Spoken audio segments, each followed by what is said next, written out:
Good morning, everyone, and welcome along to this morning's BCP Planning Committee for Thursday, the 21st of July.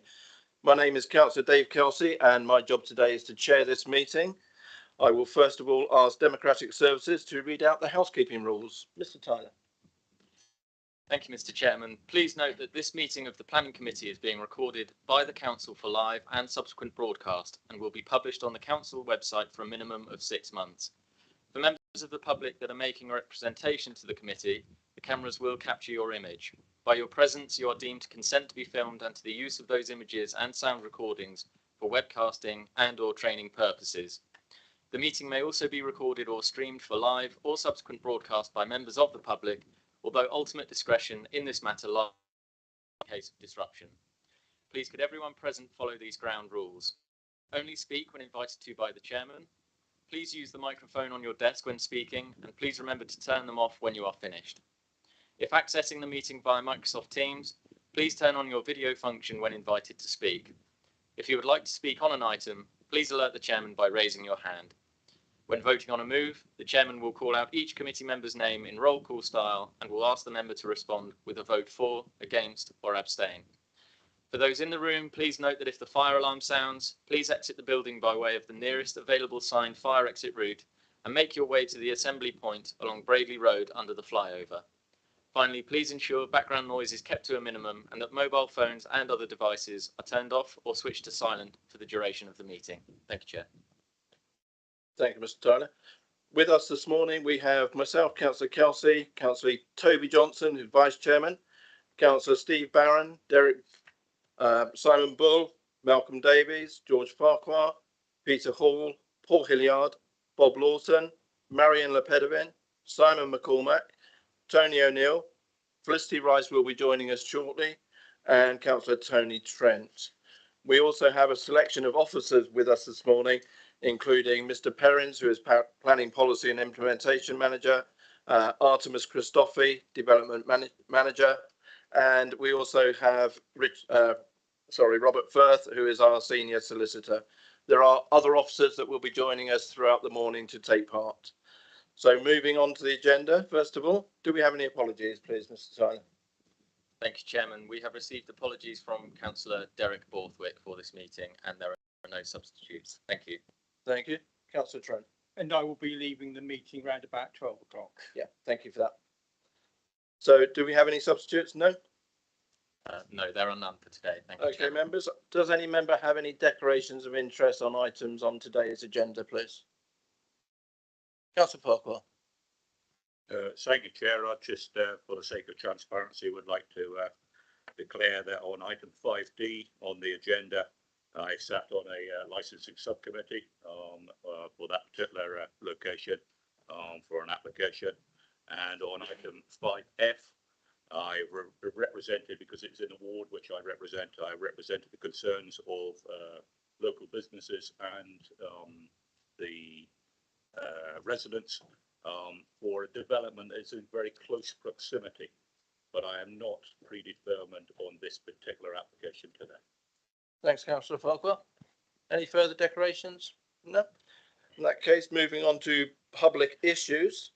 After the officer has presented on each application, we will hear public speakers followed by any ward councillors who wish to speak. We will be using part A of the protocol for today. Moving on, item 5 on the agenda. Members, we had 8 applications to consider today, but I must ask your indulgence on a couple of items. It has been suggested that we will defer item 5C, which is the land at number 84 and to the rear of 80 and 92 Glenville Road. The reason for this is that the planning policy team have confirmed that more time is needed now to review the implications of the examiner's report, which has come in on the neighbourhood watch for the Highcliffe and Walkford area against the actual application that is now in. So I'm moving that we defer that item. Do members agree to that deferral? Agreed. Thank you very much. And moving on, item 5H, which is 13 to 15 the High Street in Poole. And again, the reason for this is that the Environment Agency have informed the local planning authority on the 19th of July that there is a need to undertake a further consultation with them on flooding. There is also a need to consult with Historic England on heritage matters before the item can be brought back to the Planning Committee. This is therefore necessary for us to undertake further consultation with these two statutory agencies before a resolution can be made to the application. Again, are members happy to defer this item? Yes, please do. I don't think we've got any option but to defer, but I'm not at all happy that this is coming in so late when we've had the documents. The documents were published over a week ago, so there's been that much warning at least. It was probably known by the applicants and those involved that it was going to be on the agenda today, or certainly very imminently. I'm sure that I'm not alone in going to visit these sites. As a Poole resident, one was quite local to me. The other was just nearly as far away as you can get. So it took, I don't know, best part of an hour of my time, 10 or more miles of petrol, wasted, harm to the environment. And I'm sure I'm not the only one. So times that by a dozen members of the committee.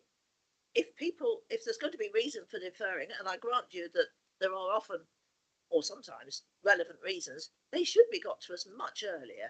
Well, bearing in mind that this one only came in on the 19th of July, which was 2 days ago. That's what I mean. They should have got it in earlier.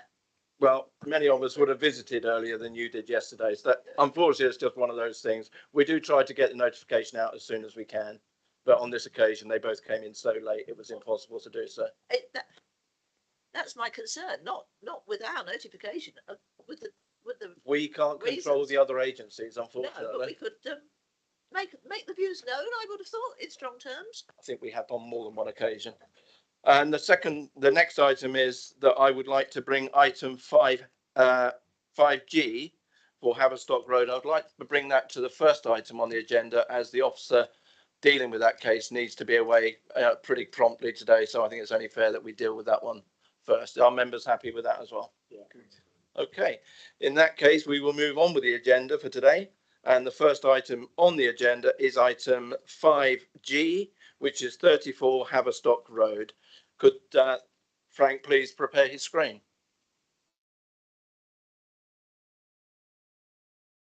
Yes, Chair, thank you. I'm just trying to share the presentation. Here we go.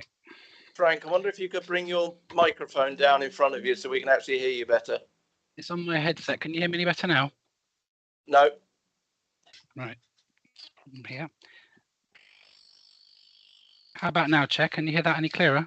Yeah, that's a bit better. Thank you, Frank. Okay, I've switched headsets. Okay, Chair, do you have on screen my presentation, the front sheet? We do, thank you. Excellent, thank you. I shall begin. Good morning, Chair. Good morning, councillors, members of the public. What we have here is a resubmission planning application for the erection of a bungalow with a basement area, which came in last year. This has been resubmitted. This is the application site here. Just bear with me one moment, because doing that headset thing, my notes have disappeared. Right, okay, we're back on. So the reason for this coming to committee, Chair, is because one of the applicants is an employee of the council in a senior position. That's the only reason for it coming. There aren't sufficient objections to it, although there are objections. The application is an existing two-storey house detached on, sorry, it's caught up now. This is the application site. What you have here, Chair, is a two-storey detached house in an area characterised by two-storey detached houses, a triangular plot on a corner of 3 Junction Road. What is proposed is, in this area here where a single-storey garage exists, is to demolish a single-storey garage and erect a bungalow with basement sleeping accommodation. An application was refused in 1978 and has quite a substantial planning record for it in terms of the reasons why the refusal was put forward and kept going forward. A new application was submitted in 2021 for something that's largely similar to what's before you today. At that point, there were concerns about The interruption of outlook and enjoyment of amenity space for this dwelling here. There were highway and car parking concerns. There were also internal accommodation concerns for future residents. So as you can see, the character of the area is set by two-storey detached houses on typically sized plots in an arrangement of facing back to back with the standard interface distances. A couple more shots of the area. This is an aerial shot, just giving you an idea that the house that exists already, the donor dwelling, looks straight on to where the new bungalow would be. And the arrangement isn't typical in this corner because you don't have houses facing the opposite opposite detached houses. The front of the donor property has many windows, all lighting habitable rooms, apart from this one here. As you can see, the space to the side isn't that great. This is their primary amenity space. There's benches, there's some planters. To the rear of the site, if I go back a moment, is decking. So they don't have a typical garden on this quite large extended property, a large family home. There isn't really private space other than sort of this large grassed area to the side. The proposals are for this bungalow I've talked about. The grey area here is for car parking. This is the existing garage. The bungalow would have two light wells to the rear, which mean they're dug down to allow a light to go to the basement. The donor dwelling here is marked as having two replacement car parking spaces, but if you look on the street, that would involve the removal of this hedge. It's not actually part of this proposal. It's not included. It's in blue line rather than red. Sections through the site would show the bungalow with a traditional bungalow roof, but set on quite a small plot, with the arrangement of bedrooms to the ground floor, to the basement floor beneath. I'll come back to this shot in a second, just to show you this is the basement level. And as you can see, the bedrooms are all set around these courtyards. These two main bedrooms actually look at each other through here, which I'll come on to in a second. There's a small porch at the front, and there isn't much garden space to speak of. When you look at the plot, it's just this area here, really, it would be private. You can't play in that area. There's no space for bin stores, no space for cycle stores other than here or forward of the building line. So we start to see some problems with the case. The case is presented for refusal for a number of reasons. One is the incongruency with the local area, the setting and character, it being two-storey detached property set in reasonably sized plots. This would be a single-storey plot set in a very constrained site, knocking on to the actual neighbouring property. There are implications for outlook, the enjoyment of that space, the playing space. There are also implications for habitability. The internal floor area of the development is shown on plans having over 103 internal square meters, but when you measure it, it comes down to actually 85.5, which is below the minimum standards. No real windows to speak of at basement level, no outlook, relies on artificial lighting for most of its life. So there are significant harms to future occupiers. There's also concerns about car parking and highways. The spaces aren't the standard sizes. There's issues with the lengthened curb. The donor site is left with no car parking, unless we lose the hedge and go, get some amendments to get them to put a drop curb in on this corner, which hasn't been considered because it's not been proposed. No EV charging spaces are proposed. Some of these things could be dealt with by condition if necessary, but as it stands, if we were to condition things like cycle store and bin store, we'd eat into the garden space. It's overdevelopment of the site, basically. Just to quickly touch on the previous refusal to give some context for members. On the left, you see the previous refusal from last year. The light wells are smaller. These are the two main changes. The light wells are now bigger, not by much, by about 40-50 centimetres. Doesn't add much to the natural lighting and doesn't take away from that. Bedrooms looking at each other with no privacy between them. And there's a small area here, which has also now been increased in size. That's largely to do with elevational changes. This is what was proposed on the left, kind of a hybrid between a bungalow and a more modern solution to an urban constrained site you might see on Grand Designs, but it didn't really work. They've come back with something more traditional to bungalow architecture, but again, the principle of a bungalow in this location, along with all the overdevelopment issues, causes problems. But visually, it's a little bit more in keeping with bungalow, if we were talking about that as isolation, but not with the character of the street. So that's what was proposed. This is what now is proposed. And again, to the rear, you see that more evidently. The roof shape was slightly different. It's lower on the refusal. It's now more traditional to a bungalow shape on the revised proposal. That is my presentation, Chair. If members have any questions, I'll be happy to answer them. But essentially, overdevelopment of a very constrained site. Thank you, Mr. Genley. Mr. Tyler. Thank you, Mr. Chairman. In terms of public statements for this item, we have 2 in objection and 1 in support. Starting with the first in objection, which was received from a Mr. Mark Petty. The statement is as follows. I object to the proposed planning for the following reasons. It is considered that the proposal would, by reason of its poor design, scale, size and siting, result in an incongruous new dwelling and an out-of-keeping form of cramped, congested and contrived overdevelopment that would be detrimental to the host, the street scene and the character of the area, as well as it is providing a poor living environment for the future occupants in terms of adequate amenity space provision and adequate daylight and outlook provision to habitable rooms. Planning and Transport Highway Response have recommended that this gets refused due to many reasons, including safety concerns for pedestrians, pedestrian visibility splay. The proposed site is sited on the inside of the bend in the road. The applicant was required to demonstrate that required forward sightline distances could be achieved at any new siting of the vehicle access being proposed for the donor dwelling. The applicant has not provided that information. How can this be approved when professionals from Planning and Transport have recommended that this gets refused? The proposed bungalow will be in a cramped plot in a street of houses. The distance between the house and the new bungalow and surrounding properties will be very limited, to the point where the new dwelling will have literally no outdoor space. One of the main reasons I moved to the area was due to the good-sized gardens and unspoilt location.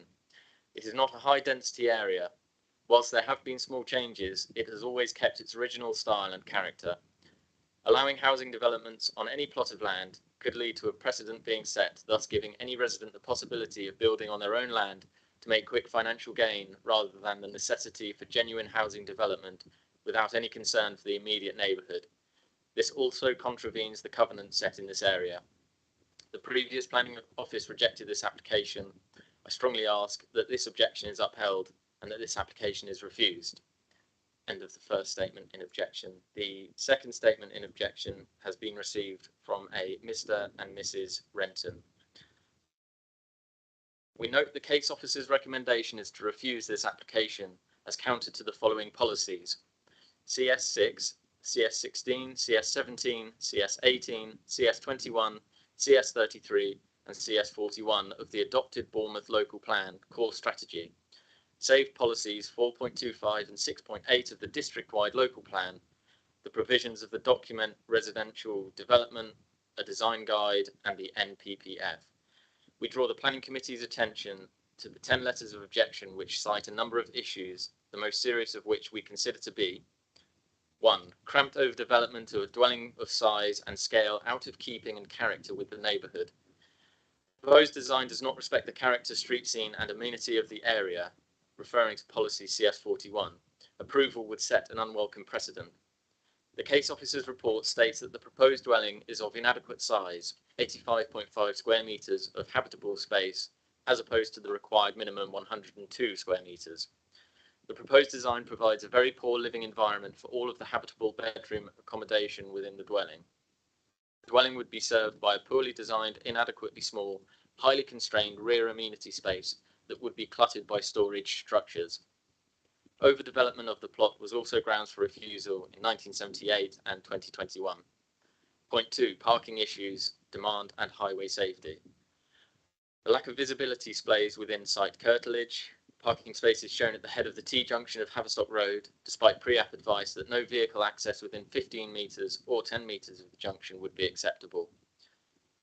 Limited forward line of sight distances at sites of vehicle access, especially with reference to location on the inside of the bend in the road and the proximity of the post box. The above result in compromised highway safety for both drivers and pedestrians. Point 3. Green issues.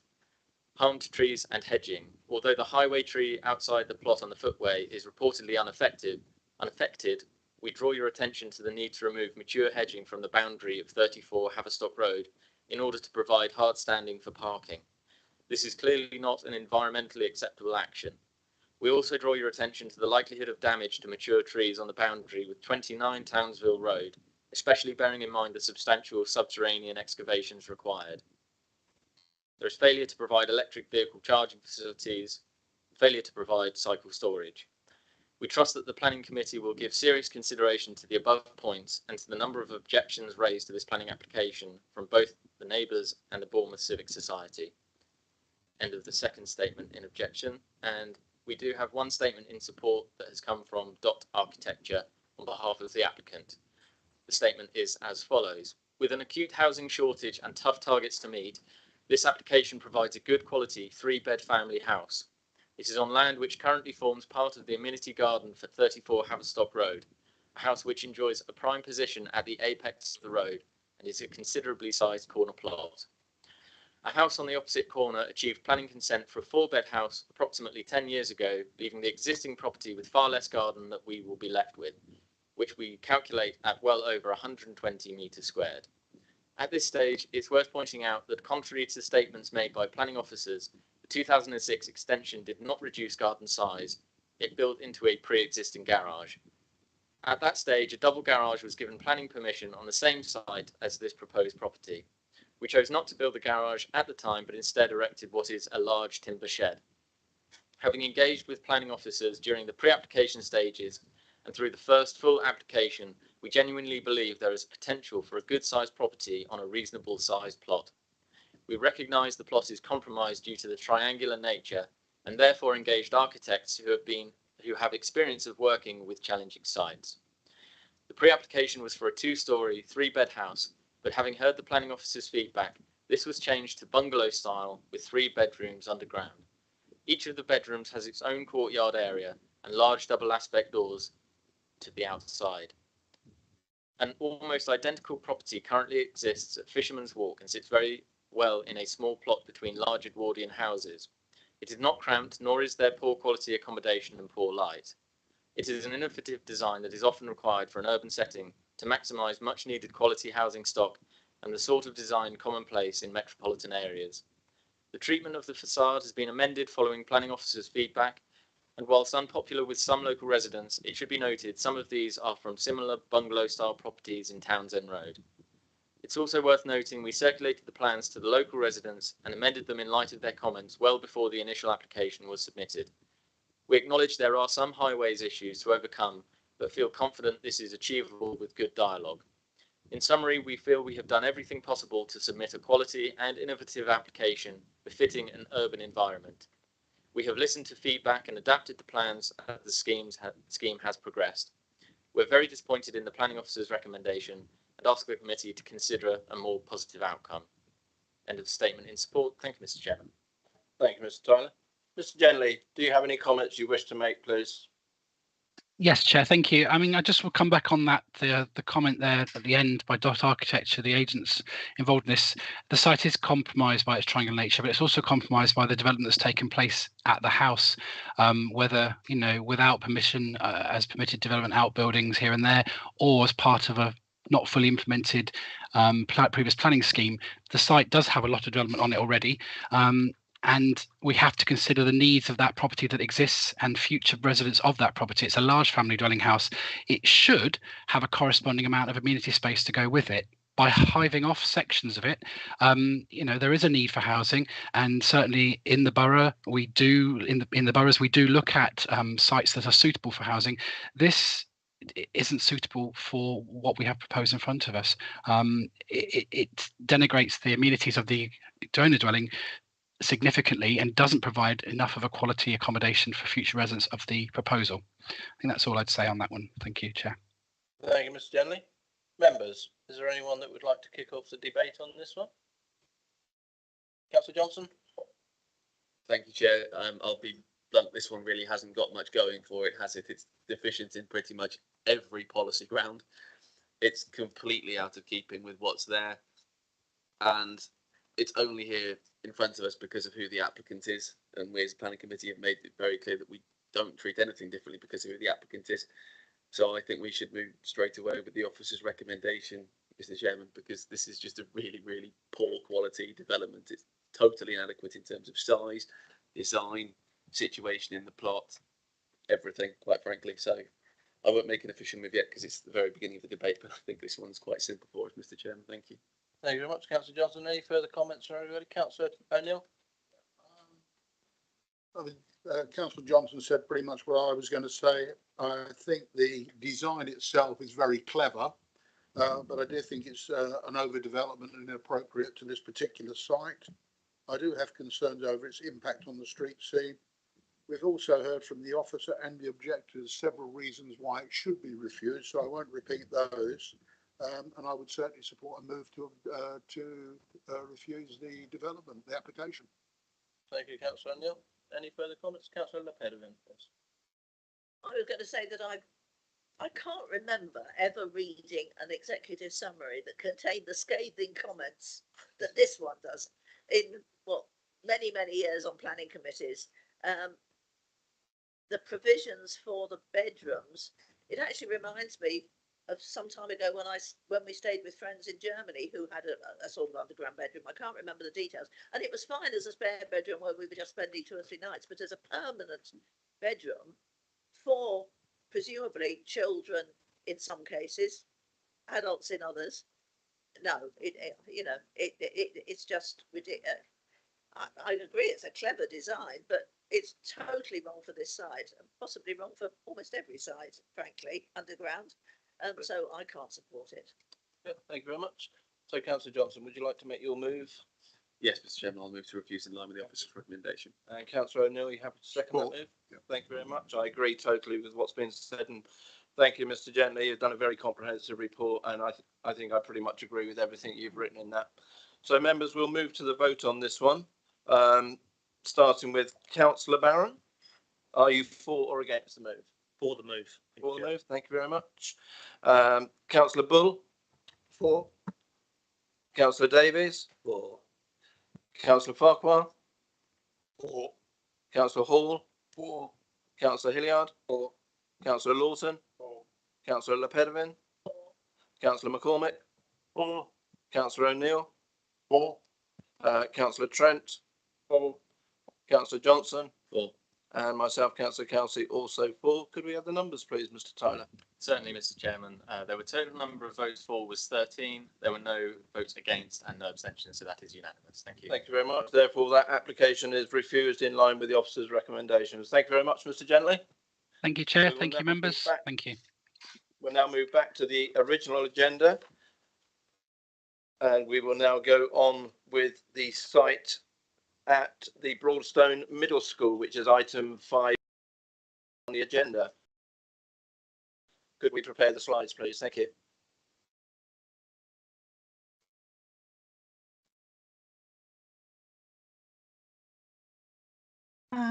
Thank you, Chairman. Just wanted to confirm that you can see and hear me all right, and it's in the full presentation mode. Yep, Everything's no as it problem. should be. Yes, lovely. Thank you very much. Planning permission is sought for the erection of an outdoor SEND learning resource centre at Broadstone Middle School in Poole. This application is brought before committee as the proposed development is of a major category and situated on the council land. Broadstone Middle School is located on the northern side of Daniels Road, and the school buildings are set back from the road on the lower level and screened by trees along the side's frontage. The access to the school is off Daniels Road as well. There's a car park which is located to the western side of the buildings, and also number 71, which is the caretaker's bungalow, also used as a school office, which is located to the western side of the school buildings. The proposed learning centre would be sited just directly behind that building. Some parts of the site to the north of the school buildings, as seen on this slide, are sited within the designated green belt. However, the proposal, again here, is located outside of this designation. The eastern and western sides of the school grounds are also occupied by dense woodland, and also to the north there's heathland. Basically, all that area is designated as SSSI, SPA, Ramsar side, and SAC. There's also 2 conservation areas in the vicinity of the site. This is the Ridgeway and Broadstone Park Conservation Area, and the Tudor and Golf Links Conservation Area, unfortunately not visible here, but further up the road, also in a walking distance from the site itself. The principle of the erecting the proposed outdoor learning resource centre is compliant with the provisions of Policy PP 20 of the Poole Local Plan, Policy BP 10 of the Broadstone Neighbourhood Plan, and also the relevant paragraphs of the NPPF, which are paragraphs 95 and 96, as these support the investment in educational provision. So due to the scale and siting of the proposal, it would not affect the setting of the nearby conservation areas or the setting of any heritage assets within them. The proposal would also have no impact on the character and appearance of the area, as it would not be visible from the adjacent dwellings or public domain due to the dense vegetation and screening along the boundaries. And given its location, the proposed development would also have no impact on the openness of the greenbelt. Due to its single-storey scale and siting behind the dense tree and understory vegetation, the proposal would not appear overbearing or overly dominant to the neighbours. It would also not give rise to any loss of light or shading, excessive noise, and loss of privacy to the occupants of the adjacent dwellings. The proposal would also be policy compliant with regards to the matters of parking, highway safety, arboriculture, biodiversity, waste, drainage, and renewable energy sources. The proposal would be expected to achieve BREEAM Very Good rating in accordance with the provisions of Policy PP 37 of the Poole Local Plan. The applicant, however, advises that the scheme could only achieve BREEAM Pass rating. Following the submission of the initial assessment of BREEAM credits that was submitted to support this application, the Planning Policy Officer advised that there is sufficient evidence provided to conclude that BREEAM Good rating is achievable, and this rating is therefore suggested to be conditioned. So achieving reduced BREEAM Good rating would signify a departure from the policy in this instance. However, in view of the scale, nature and intended use of the proposed development, this departure is justified as the obvious benefits of delivering an improved educational provision for the local community would outweigh that limited compliance with provisions of Policy PP 37.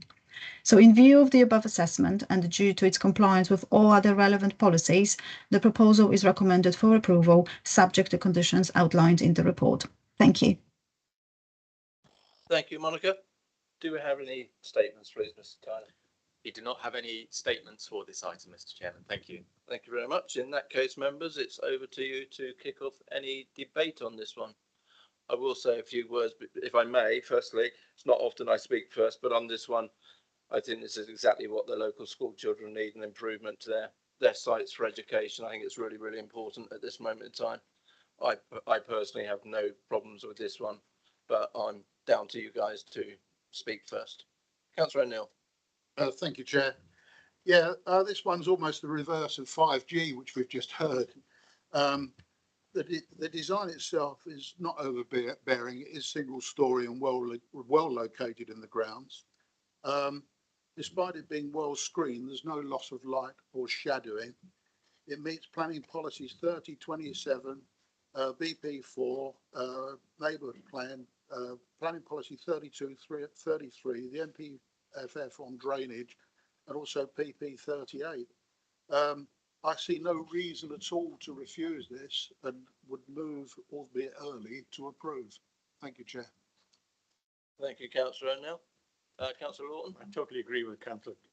I move to second that move. Thank you very much. Are there Councillor Pedwin? I agree with so much of what Councillor O'Neill has said. It's clearly needed. It sits in the site beautifully. My one concern is the watering down of the BREEAM rating. I'm very concerned that we shouldn't be doing this in the current climate, literally.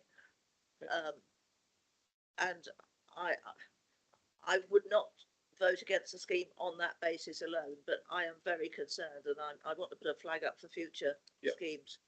Totally. I agree, and that will be noted. Thank you for that. Any further comments from members? If not, I will move to the vote on this. Sorry, Councillor Farquhar, couldn't see your hand there. Thank you, Chair. I really appreciate it. Following on from Councillor Pettifon's comment, is that I think I heard the officer mention that it is possible as a condition for a good rating to be actually applied as a condition of this application being granted. I just wanted to confirm that's what I heard correctly, and if so, not as a committee or have that condition included. Councillor Johnson. Thank you, Chair. Yeah, no, just to confirm, in paragraph 17 of the report, normally our policy is to require very good REAM rating. However, this the applicant said they could only get a pass, so we've conditioned for it a good compromise in the middle there. Thank you very much, Chair, for that confirmation. Thank you. Okay, members, in that case, we have a move to grant this application. I will go to the vote again on this one. Councillor Barron. For. Councillor Bull. For. Councillor Davies. For. Councillor Farquhar. For. Councillor Hall. For. Councillor Hilliard. For. Councillor Lawton. For. Councillor Lepedevin. For. Councillor McCormick. For. Councillor O'Neill. For. And Councillor Trent. For. Councillor Johnson. For. And myself also for. That by my poor maths makes that unanimous. So therefore that application is granted in line with the officer's recommendations. Thank you very much, Monica. Thank you, Chair. Okay, members, we will now move on to item 5B of the agenda, which is the land on the corner of and Barrack Road in Christchurch. And I would ask Sophie to present her case, please. Thank you, Chairman.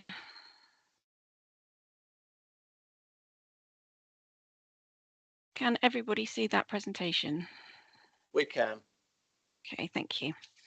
Okay, so this is a resubmission following the refuse scheme that was brought to committee last December. It is an outline application and approval is sought for access, appearance, layout and scale. The site lies in the urban area on the western side of Christchurch. It's positioned on a prime transport corridor leading into Christchurch town centre. Here we have the site location in a bit more detail outlined in red.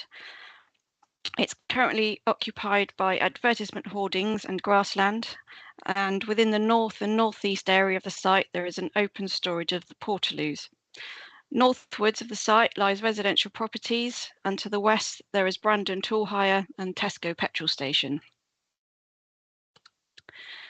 Here we have the flood zones. As you can see by the area shaded in blue, the site lies within current flood zone 2, which is a medium risk zone, but the green highlights the future flood zone 3A, which is a high risk zone. The committee report sets out that the sequential test needs to be applied to this development. Paragraph 162 of the MPPF states, the aim of the sequential test is to steer new development to areas with the lowest risk of flooding from any source. Development should not be permitted or allocated if there are reasonably available sites appropriate for the proposed development in areas with a lower risk of flooding. Following an assessment of available sites taken from the 5-year housing land supply document, 4 alternative sequentially preferable sites that could accommodate this development as a whole or as a combination of smaller sites have been identified. These are Phase 8 Holborn Farm Estate, Rowshot Hill, 217 to 225 Barrack Road, and the Magistrates and Police site. The applicant disagrees with this conclusion and considers that all of these sites are not deliverable within the 5 years and they are not comparable to the application site. However, officers strongly consider that based on the evidence, the sequential test has not been passed and a pragmatic approach has been taken as set out in the MPPF. The MPPF goes on to state that these strict tests to protect people and property from flooding. Where these tests are not met, national policy is clear that new development should not be allowed. In terms of the exception test, which is usually only applied if the sequential test has been passed, this has been considered within the committee report from paragraph 59. It is proposed to raise the finished floor levels of the buildings to 5.70 AOD, which is above the 1 in 100 year flood event, including a percentage increase for climate change. Whilst this is in line with the Environment Agency standing advice, they have in their consultation response raised potential issues with the data, which you can see from the committee report. The applicant has responded to these comments, but we have not received any further response from the EA to date. To pass the exception test, the development also need to provide wider sustainability benefits to outweigh this flood risk. The proposal provides for a reduced dependency on the car, provides housing and an element of affordable housing through a financial contribution, and is located on a prime transport corridor. However, these are not considered to outweigh the flood risk on the site, and therefore it's considered the exception test has not been passed. Okay, moving on to the proposed site layout. The layout is very similar to the previously refused scheme, with the main apartment block fronting the Grove and Barrack Road and the 4 houses positioned at the rear of the site. Given the site's position on a prime transport corridor, it's considered that the site can accommodate higher densities in line with policy LN2. However, like the previous proposal, the overall site coverage and spread of development across the site has not altered, and it still remains that insufficient respect has been given to the surrounding settlement pattern. There is minimal opportunities for soft landscaping, and the site will be dominated by built form and hard surfacing. In terms of parking for the development, the site is located within Zone B, and according to the parking SPD, 0 parking is required for the flats in this area, and 1 space is needed for each of the dwellings. The proposal includes 14 car parking spaces and 1 delivery space. Whilst this is a sustainable location and there is a bus stop directly adjacent to the site, this level of parking is considered acceptable. Overall, there's a total of 61 cycle parking spaces being provided for both residents and visitors. The applicant has agreed to make a contribution of £20,000 towards a new bus shelter with real-time information to replace the existing bus stop on the Grove. They've also agreed to dedicate land to enable the council to carry out works to the footway and cycle path under the Transforming Cities Fund. Here we have the west and south elevations facing Barrack Road and the Grove. Since the previous proposal, the height of the building has been reduced by losing a level of accommodation and reducing the number of flats. And you can see this by the green dotted line on the image in front of you. It's considered that the 2.5 to 3 story height is now acceptable in this location, and the traditional design of the elevations is appropriate for this locality.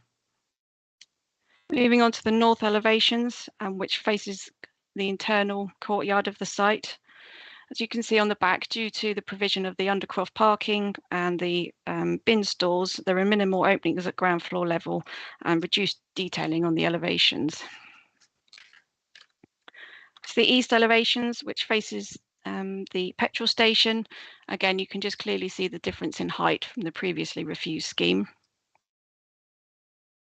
Here we have the house plans. You can see there's traditional 2-bed dwellings at the rear. However, in order to compensate for the flood risk, there are steps to the front and rear to provide for access to the dwellings. And this is considered to result in a contrived design and just demonstrates the flood risk issues on the site. Okay, here we have the street scenes. The top plan shows the Grove frontage, and you will note how the building steps down adjacent to number 9, the Grove, which is occupied by flats. At the bottom, we have the Barrack Road street scene. Whilst the height of the building is considered acceptable, the spread of development across the entire frontage is considered to appear intrusive and dominant within the street scene. This is just looking across Jumpers Roundabout towards the site and an image of the proposed development. Here you have the view of the site from the Grove. This is number 9 with the flats and the existing advertisement hoardings. Again, looking from Barrack Road frontage and the properties on the Grove here and the petrol station. These aerial views show the relationships with the surrounding buildings and residential properties. Number 9, the Grove, this building here is divided into flats and is the closest property. And as you can see, has openings looking towards the site. There will be a change in outlook from these units, but given the distance of 9.9 metres between the buildings, it's not considered to result in a detrimental impact. Properties on the Grove, which lie opposite the site, the reduction in height of the building has improved the relationship with these properties, and the separation distance is considered acceptable. To the north, we have the properties in Lodge Road. They are positioned in excess of 32 metres from the site boundary. The applicant has agreed to make the financial contributions for the Heathland Sang payment, the bus stop, and for affordable contribution in lieu of an on-site provision of four affordable units, which were found to be viable. However, currently there is no Section 106 in place, and therefore these form reasons for refusal. In conclusion, it's considered the principle of development on the site is not acceptable due to the failure to pass the sequential test and the exception test.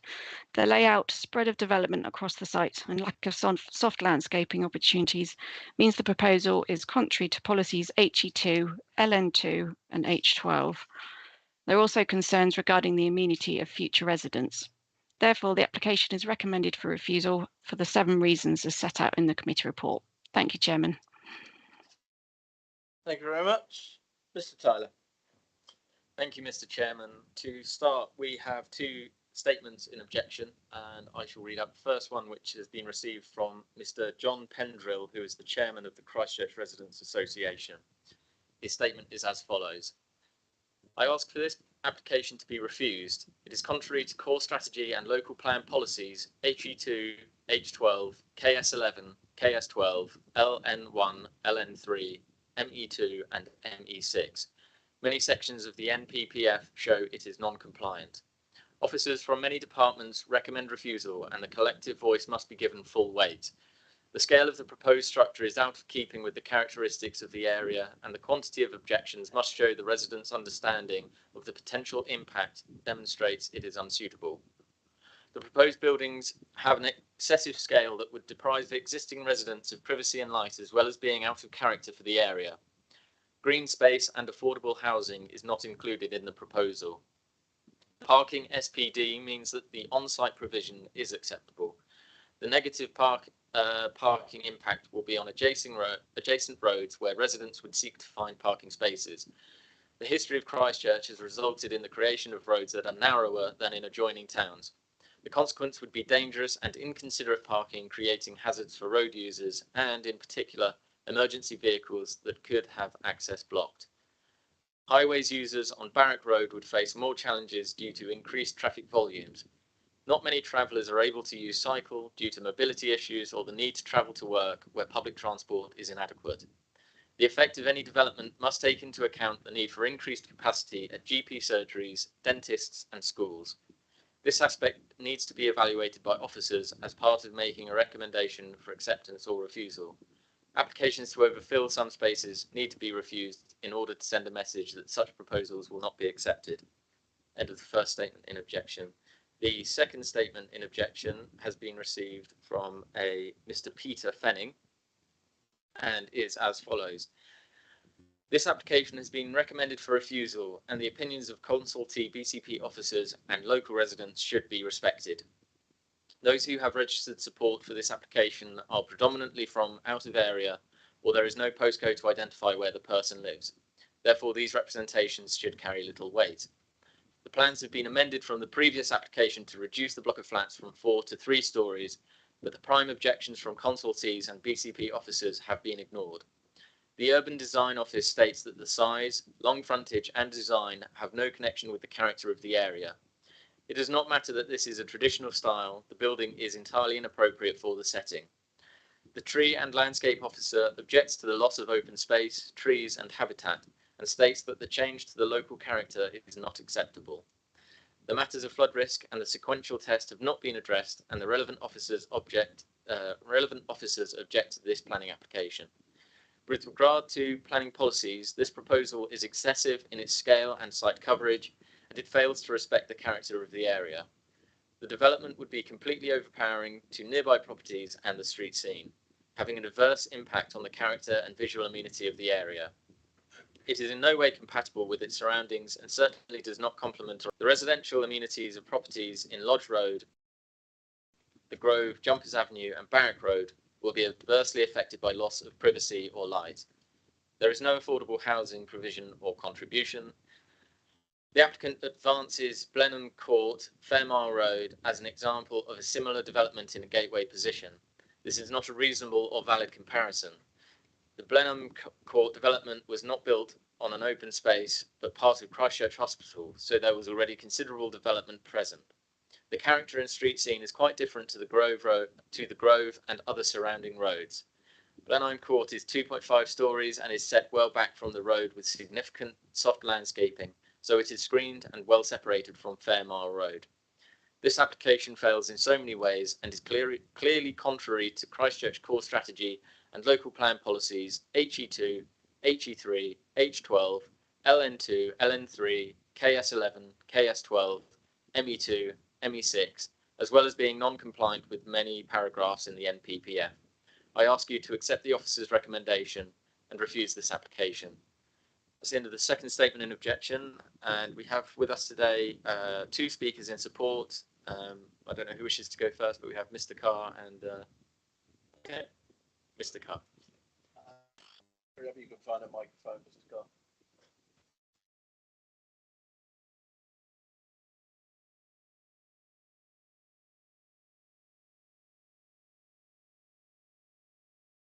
Mr. Chairman, members of the committee, members of the public, good morning to you.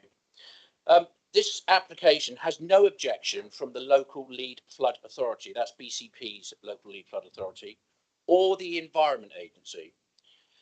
With the design of the development able to mitigate flood risk, as you've heard, and can demonstrate safe occupation to residents throughout the lifetime of this development with the floor levels set at the appropriate height.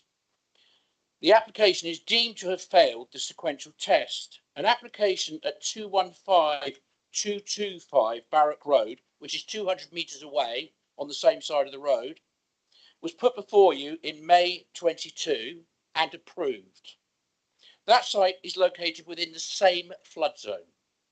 It's been suggested that that site benefit from an extant permission, but that is not the case, as the recently approved application includes a larger red line site and was seeking approval for a greater number of units.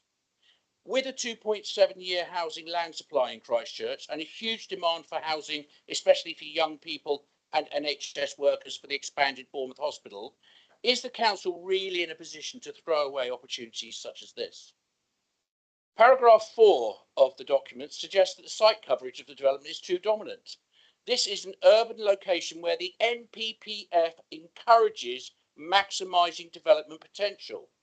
The level of coverage is no different to 172-174 Barrack Road, which is the site between Papa John's Pizza Shop and the Hand Car Wash Centre. So I struggle to identify why this is an issue. In terms of amenity, many of the apartments benefit from balconies, and the expansive open space directly across the road of Bernard's Mead, which obviously goes down to the river. Paragraph 5 mentions that living conditions of future residents is a concern. This is a very unfair statement, with all units meeting national space standards and housing quality indicators. It is virtually impossible in any housing development to avoid having some north-facing apartments. There are steps to the front doors of the houses which comply with building regulations part M4(1). As part of the development, there is a £223,642 affordable housing contribution.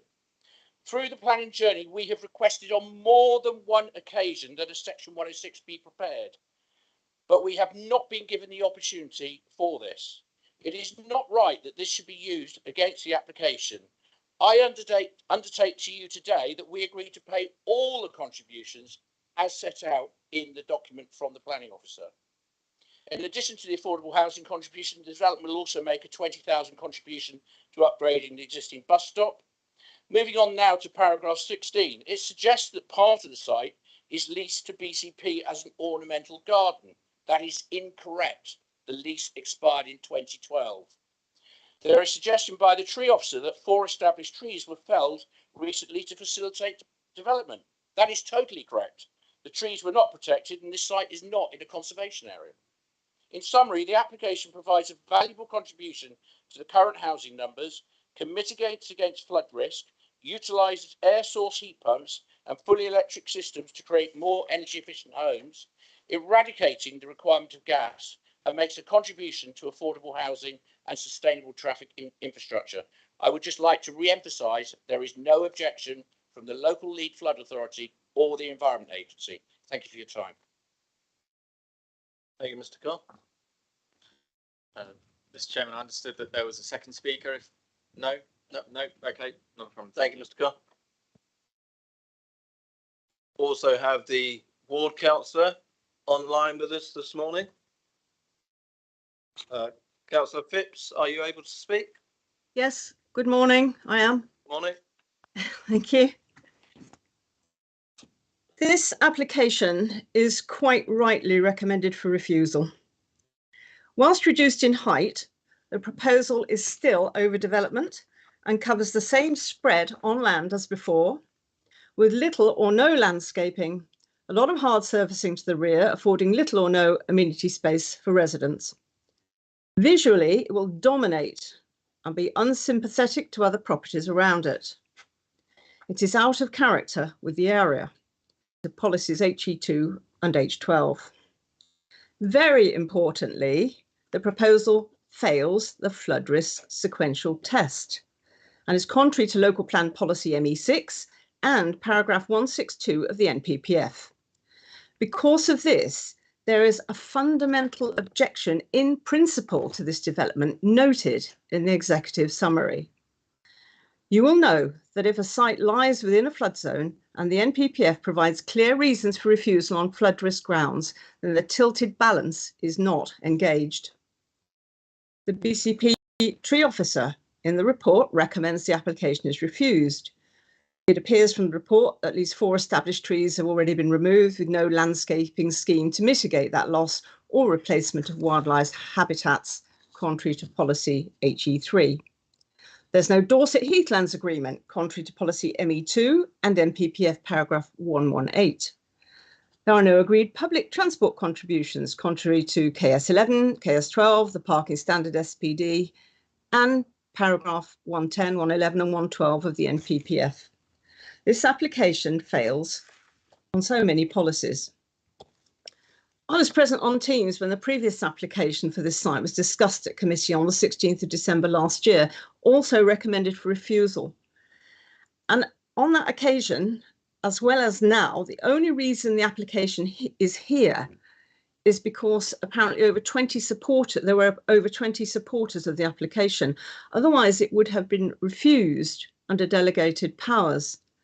This has already been referred to by another speaker whose comments were read out.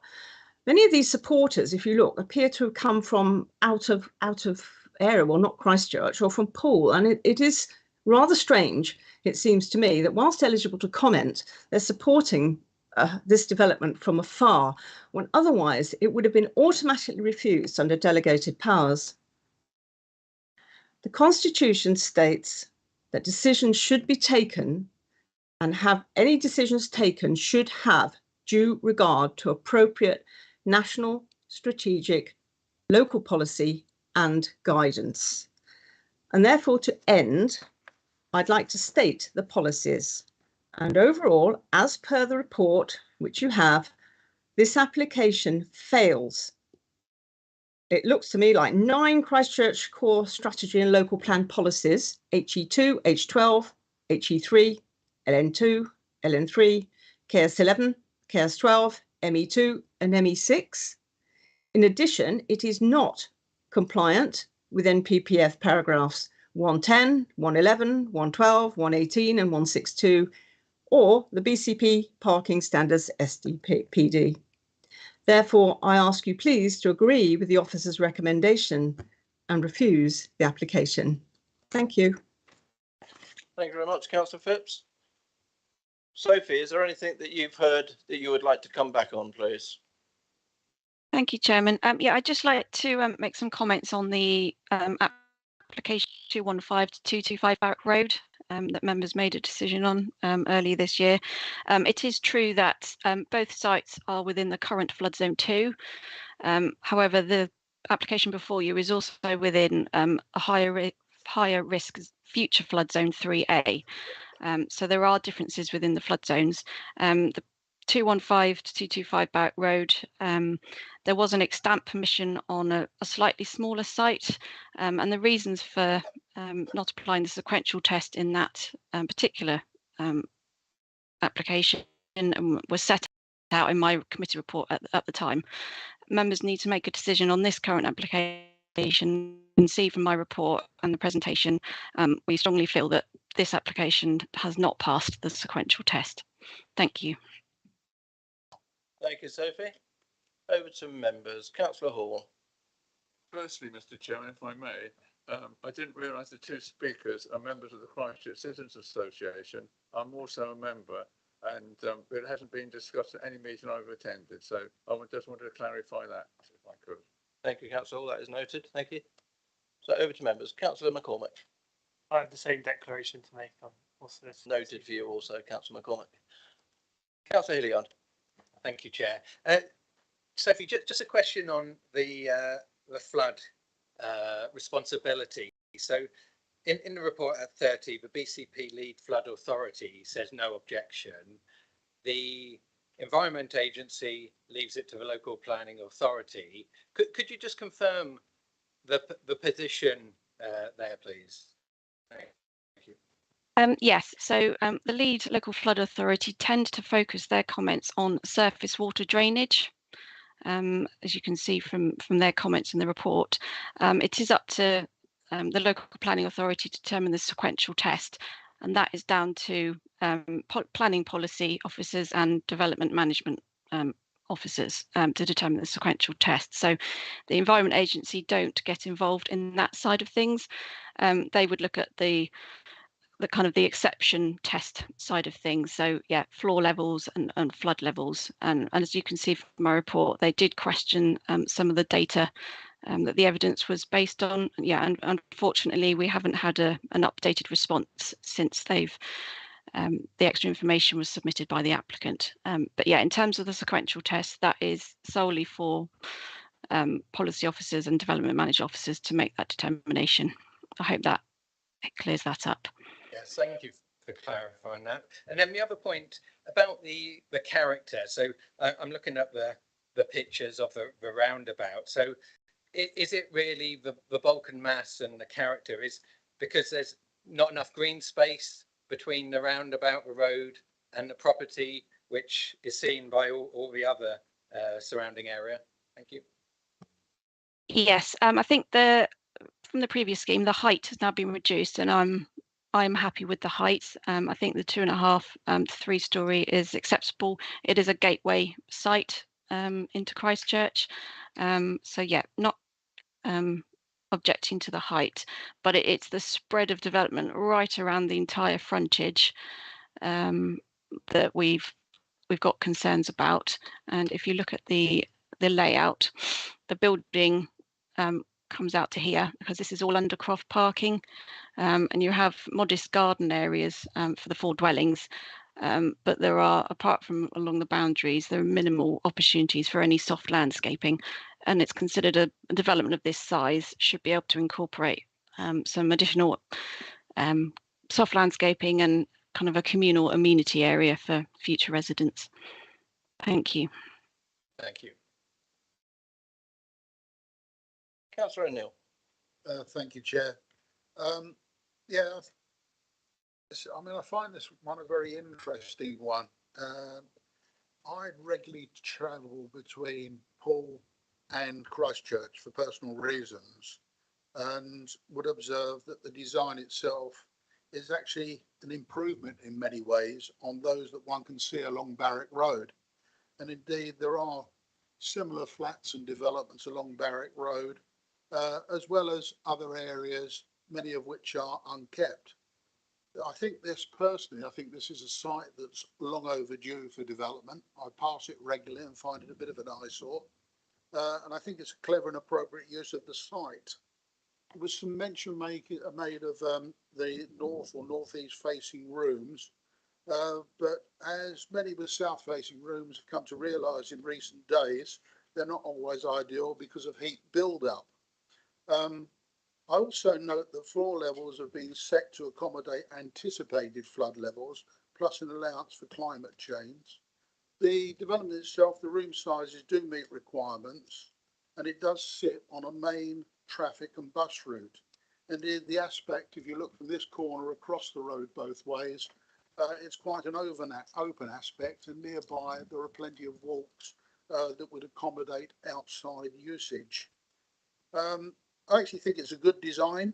I think it's attractive. I think it adds to this corner, and subject to the contributions, I would be minded to approve. Thank you, Chairman. Thank you, Councillor O'Neill. Councillor Barron, please. Chairman, Councillor Phipps mentioned that the tree officer raised objection, and I'm sort of struggling with that because if there's no TPO on the trees that were taken down and it's not in a conservation area, it's completely irrelevant. And I don't really know what the mention of trees and some wood chip being on the side has got anything to do with the application. So I'd just like to put a bit more clarity on that, please. Thank you. Yep. Sophie? Yeah, thank you. Yeah, so our tree officers are also our tree and landscape officers. So they look at the kind of the proposed landscaping of the site. Although landscaping is a reserved matter, we can see from the plan in front of us that there is going to be minimal soft landscaping proposed. So that was one of the reasons the tree and landscape officer objected to the scheme. As noted, there were some trees removed, but it is appreciated they weren't protected in any way, so there was nothing to stop them being removed. But it just would have been beneficial to see some more replacement planting going in. I hope that clarifies the position. Yep. Okay. That's fine. So we've just got to dismiss the trees as any kind of negative argument against it. In the way of the street scene, I think it's actually a betterment because at the moment you're looking at some advertising hoardings and a load of portaloos. So, that is to my mind is definitely a more attractive street scene. I'm also sort of struggling with the flooding issue or potential flooding issue where 215 to 225 is in the same flood zone, and a few months ago we approved an application there, so that sort of slightly doesn't sit particularly well with me. I actually agree with a lot of what Councillor O'Neill said here, and at the moment I'm minded to approve this. Thank you, Chair. Thank you, Councillor Barron. Councillor Hall. Thank you very much, Mr. Chairman. Well, after going through the report, I quite agree with the planning officer. She's got the sequential test that hasn't been done. Also, all the policies. We have enough policies to refuse this. And really, I'd like to propose that it is refused on the policies that we have. And they're all marked on the programme, HG2, HG12, LN2, and the core strategy. Also, HG2, H12 core strategy.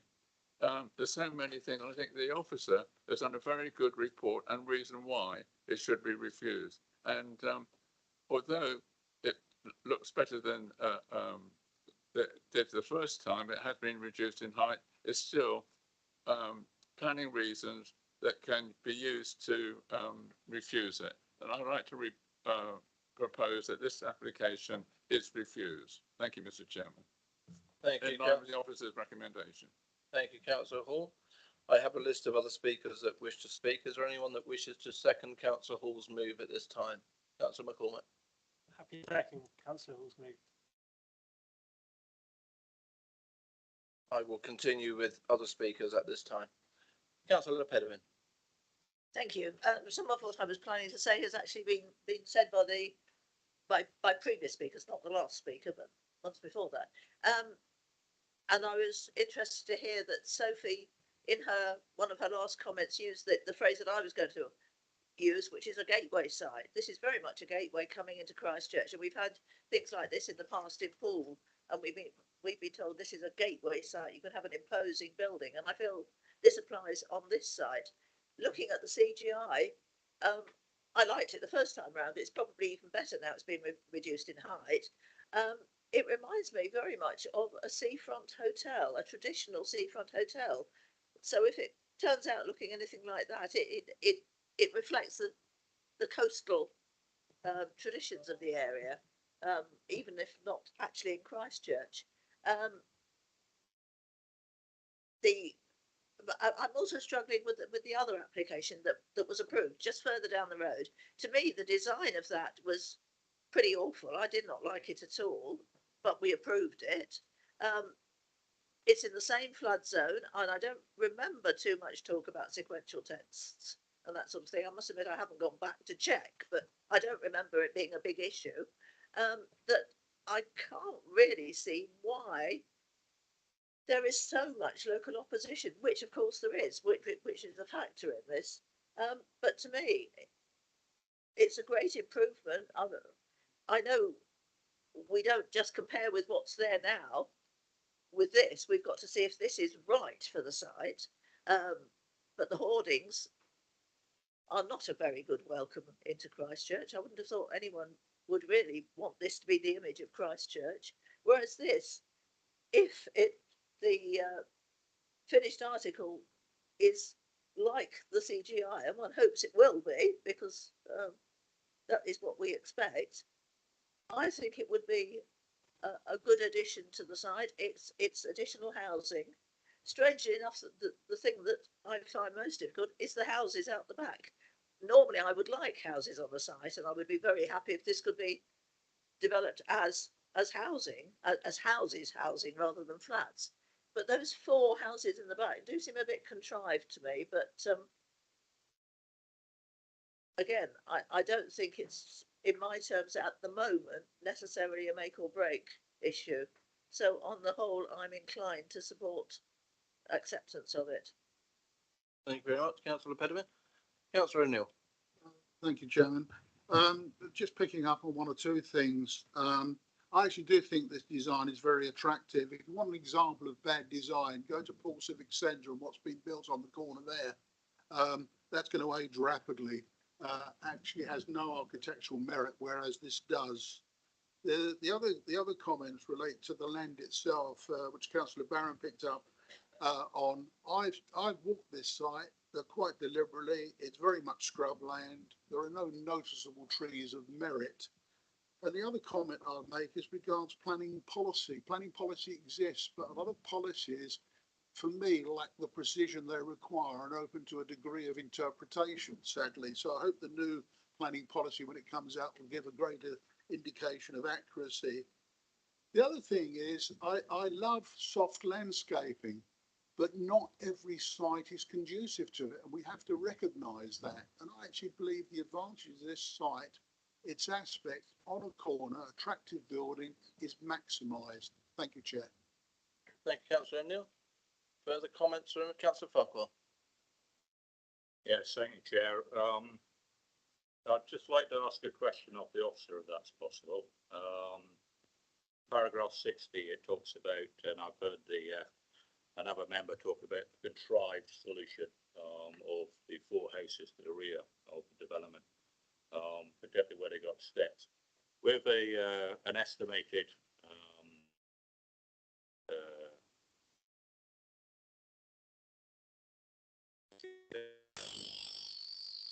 80,000 residents that have mobility issues and accessibility issues in the conurbation. Can the officer answer if any of the other 35 flats actually provide for those which have mobility or accessibility issues to actually gain access to them without having to ascend steps? Sophie? Sorry. Thank you, Chairman. Yeah, I have been told by the applicant and agent that the houses with the steps will meet building regulations in terms of accessibility. I'm just bringing up.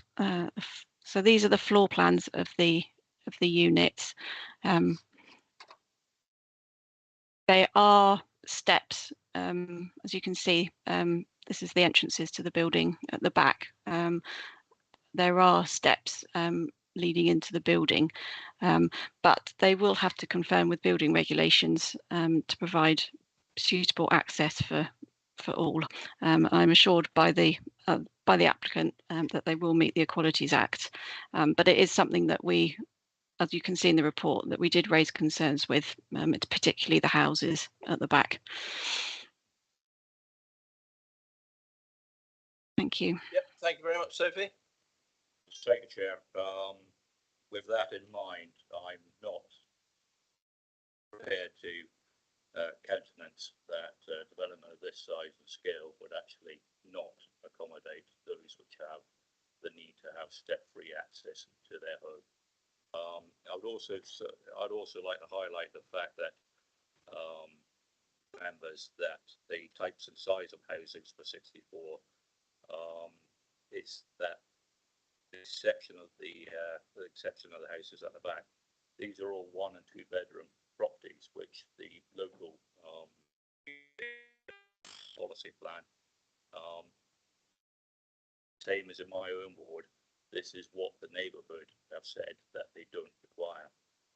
In my own particular neighbourhood, we have a neighbourhood plan whereby that is reinforced by the fact that the community have gone to a referendum and said we only want 10% of any new development to have 1 bedroom homes. It doesn't strike me that this is serving the needs of the community or the possible residents of Christchurch or anywhere else in the conurbation because of the percentage of 1 and 2 bedrooms and the fact that it doesn't provide for accessibility, step-free access to somebody's home. Thank you.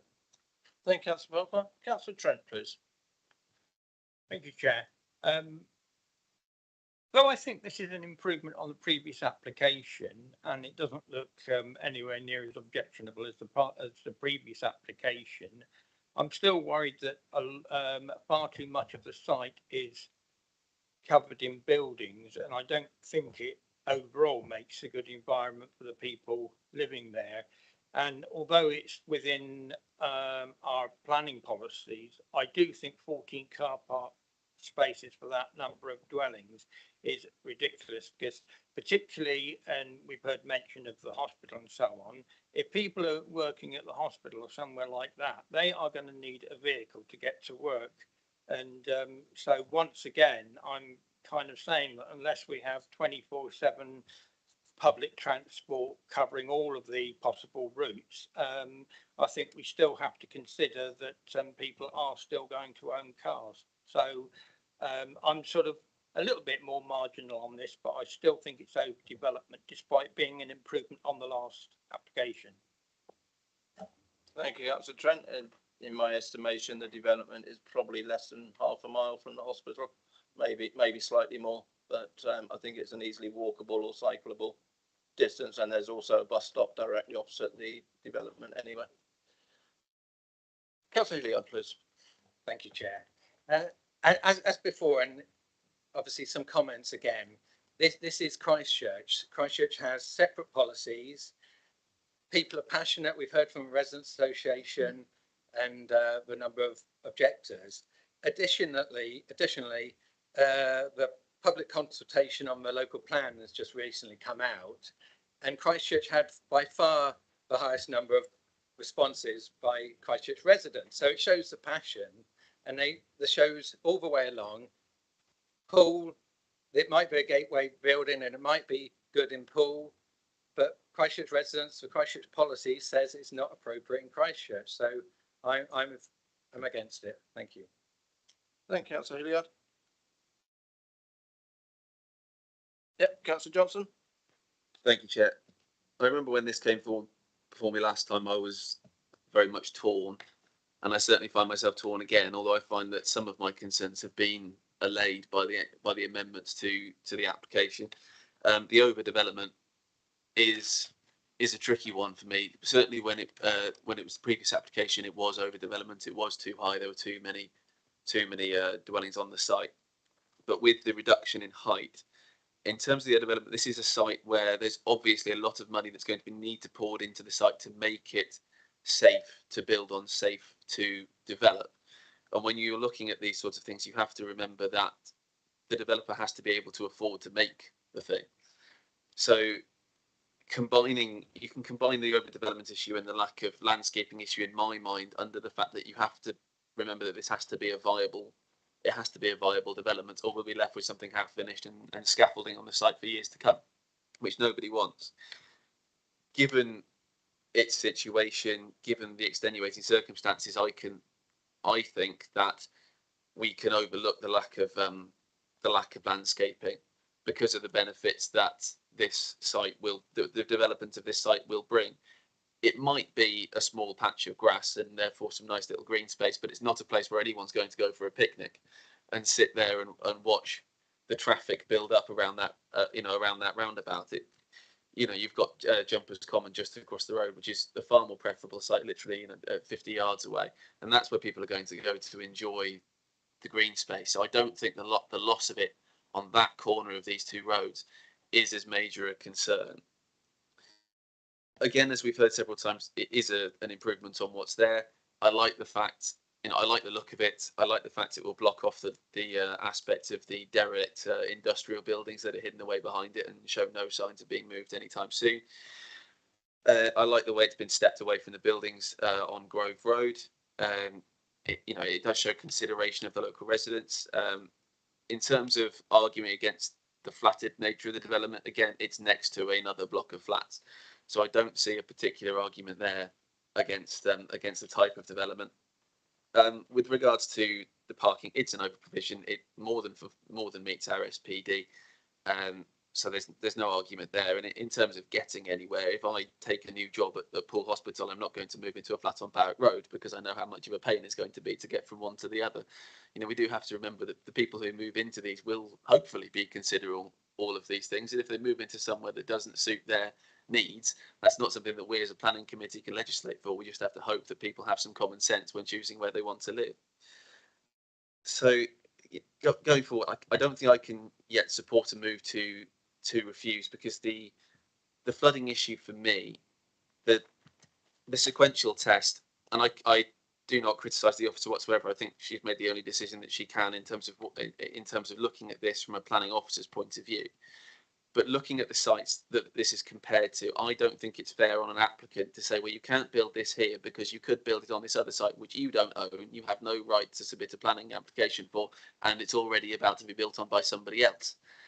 So, for me, I think that the benefits of this outweigh. And if we do go past the sequential test and look at the exception test, I think the public benefits of the improvements that we get there, the extra housing on this site, in a very sustainable location, given its position right on a sustainable transport route, I think it would probably pass the exception test looking at it that way. So I will not be supporting the move that's currently on the table. Thank you, Chair. Thank you, Councillor Lawson. Can I just ask the officer to expand on item 6 in this report on the affordable housing contribution? Yep. Sophie? Yes, thank you. So initially a report came in and the applicant was saying they could not provide any affordable housing. That was independently assessed by the district valuer. They have come back and said that there is viability to provide 4 affordable housing units. The applicant has agreed to pay a financial contribution in lieu of affordable housing on site. So if this application did get approved, we would be securing a contribution towards the affordable housing to provide it elsewhere. Is that okay? Yep, thank you very much, Sophie. Thank you. I wonder if I could bring in legal on this one, or Mr. Perrins, just to go through regarding the sequential test, etc. Just to clear members' minds on this. I think that would be really helpful. Thank you, Chair. I'm happy to start. Yeah, the sequential test is a very significant requirement of national planning policy, and it does, very clearly states that the planning permission should be refused if the sequential test is not met, which is what the officers report is advising here today. So I think members do need to consider whether they agree or disagree with the officers' report on the sequential test. Because if members agreed that the sequential test has failed, then essentially we're into a departure from policy, which has other implications in terms of how it moves forward. We need to notify Secretary of State and probably do further consultation with the Environment Agency. So that just needs to be considered, I think, by committee in terms of whether committee agree does it pass sequential test or not. Because might disagree with the officer's recommendation, but it's a very significant policy issue which does need to be addressed. So we need to know which way we head going forward. But yeah, policy is very clear that the purpose of the sequential test is to direct development to lower risk areas of flooding. That's the purpose of it, and it's a very significant issue. So I think I would probably just ask committee just to think about sequential tests and whether it's passed or failed in your minds first, and then we can go from there into the next steps. Don't know whether Mr. Firth wants to add anything to that. I mean, Chairman, I think what I'd say is Mr. Perrins is right, that this clearly is an important policy issue, and it's probably helpful just to remind members that as far as the MPPG is concerned, which is the guidance that sits behind the MPPF, and how to approach interpretation of that, paragraph 1 or part of paragraph 1 just says this: the National Planning Policy Framework sets strict tests to protect people and property from flooding, which is all local planning authorities are expected to follow. Where these tests are not met, national policy is clear that new development should not be allowed. The main steps to be followed are set out below, which in summary are designed to ensure that if there are better sites in terms of flood risk or a proposed development cannot be made safe, it should not be permitted. Now that's the background to which the government has produced its MPPF. Why is that important? Well, I think it's important for 2 reasons. First of all, obviously members have to have regard to their own local plan policies and determining an application. That's the starting point is your development plan. You'll also have to have regard to the National Planning Policy Framework because it's a significant material consideration. Now, if you feel, or you do not, if you consider that the officer is right that this is a breach of the sequential test, or indeed, if you then go on to also consider, which you should do, whether it's a breach of the exception test, if you considered it failed either of those, then you're into a position where potentially, in the context of the MPPF, the tilted balance could be disapplied if you felt it applied a clear reason for refusal, and therefore you may well be in a position of having to conclude that it is contrary to a clear material consideration, which would be the MPPF, if you find all those things. So really what I'm telling you, and what I think Mr. Terrence told you, is you do need to direct your mind to the sequential test. You do need to direct your mind to the exception test and whether or not those are breached or not. And the implications of the conclusions you reach there may well have ramifications as to whether you therefore conclude the proposal is contrary to the MPPF as written, and indeed possibly to your local plan policies as well. Thank you, Mr. Firth. Councillor O'Neill. Yeah, I suppose my observation, I'm still minded to approve and test the policy if that's what's required. You know, on the basis of Christchurch and what we're hearing about flooding and floodplains and raising of levels, which we've done in several areas of Christchurch, we won't build anything. So one has to question that. I mean, there's also been several comments on the positive nature of the design, the sustainability, the traffic routing, the buses to the hospital. There are so many merits for the development of this site, which is overdue, I think. There's also mention of residents associations, but you know, we mustn't forget that out there we've got young married couples and young people actually looking for housing, and they're not typically those that you find on residence groups. And we need to bear some of that in mind. I just think there's so much right about this development, and I find it acceptable. Thank you, Chairman. Thank you, Councillor O'Neill. Councillor McCormick. Considering what we just heard, this development clearly fails the sequential test, which then the NPPF clearly states that we should really be refusing this. And that in regards to the flooding on the site, and I think I said this last time, my grandparents often told me a story about how they rode their motorboat down this area. It flooded so bad, and we can't be sure that that's not going to happen again. And if this development cannot be protected against that, then I think it's we should be refusing it on that basis. And the officer's recommendation is very clear. It's very, very clear. It clearly does not pass the sequential test. So we really should be refusing this on that basis. Otherwise, what's the point of having these policies and anything else? And the other thing is the town council have also made an opinion on this as well, and I think that should be taken into account as well. So I think there's too much wrong with this for us to be able to approve it, and that's why I was happy to second the proposal to refuse. Thank you, Councillor McCormick. Councillor Davies. Everything with the developments, in my mind, is I think is really good now that the levels have been brought down.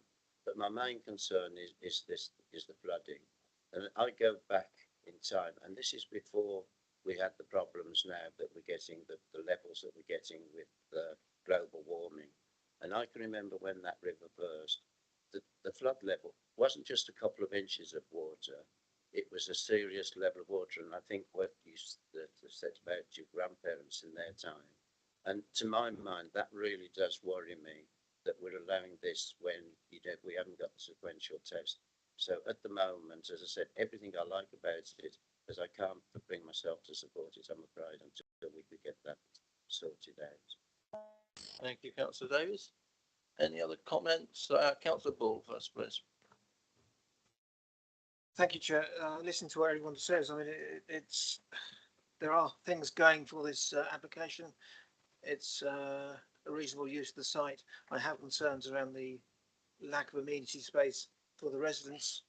But the one thing that is this sequential test that we're told is a strict test, and it's a significant requirement. So as it's not met the sequential test or the exception test, I don't see how we can grant this application. It would seem totally at odds to the policies. And looking at what's happened in the past, I think we should be more concerned with what's coming down the line in the future with global warming that we're all aware of and still frankly ignoring.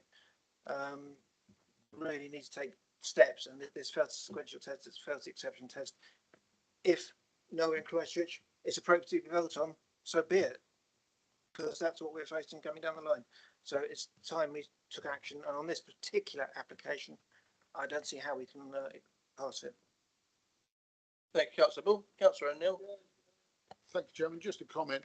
A number of people have read that when there was flooding, most of that relates to grandparents, not parents. And back then, they didn't raise the level of houses. These designs actually have taken into consideration the need to raise the foundations above the level of flooding. And I do think that is a fact that should not be overlooked. Thank you, Chairman. Thank you. Councillor Johnson, please. Thank you, Chair. Just on the, I totally agree in the fact that if this fails the sequential test, it should be refused. However, my thinking is that I disagree with the thinking that it's failed the sequential test, because if you look in paragraph 54 of the report, that it has to display that there are other sites that are suitable, available and achievable. Now, are there other sites that are suitable for this development? Yes, absolutely. Nobody could argue that. Are they available? Well, this is a point that I've already thought about. A lot of the ones, I think all of the ones that the planning officer mentioned as available are not in the control of the applicant and already have a planning permission on them. In my mind, that is not an available site for development when there's already one either about to go up or in the progress of going up and achievable. Again, if you one of the other sites that was mentioned is the Magistrates Court one, which I'm sure the planning committee members have fond memories of dealing with that as it came through. If you were to put this application onto that site, I think we'd all be sat here going, well, what a waste of half the site, because it wouldn't take up any great space on that site. So is that really an achievable development on that site? You'd then be looking at splitting it up into multiple different developments, etc., etc.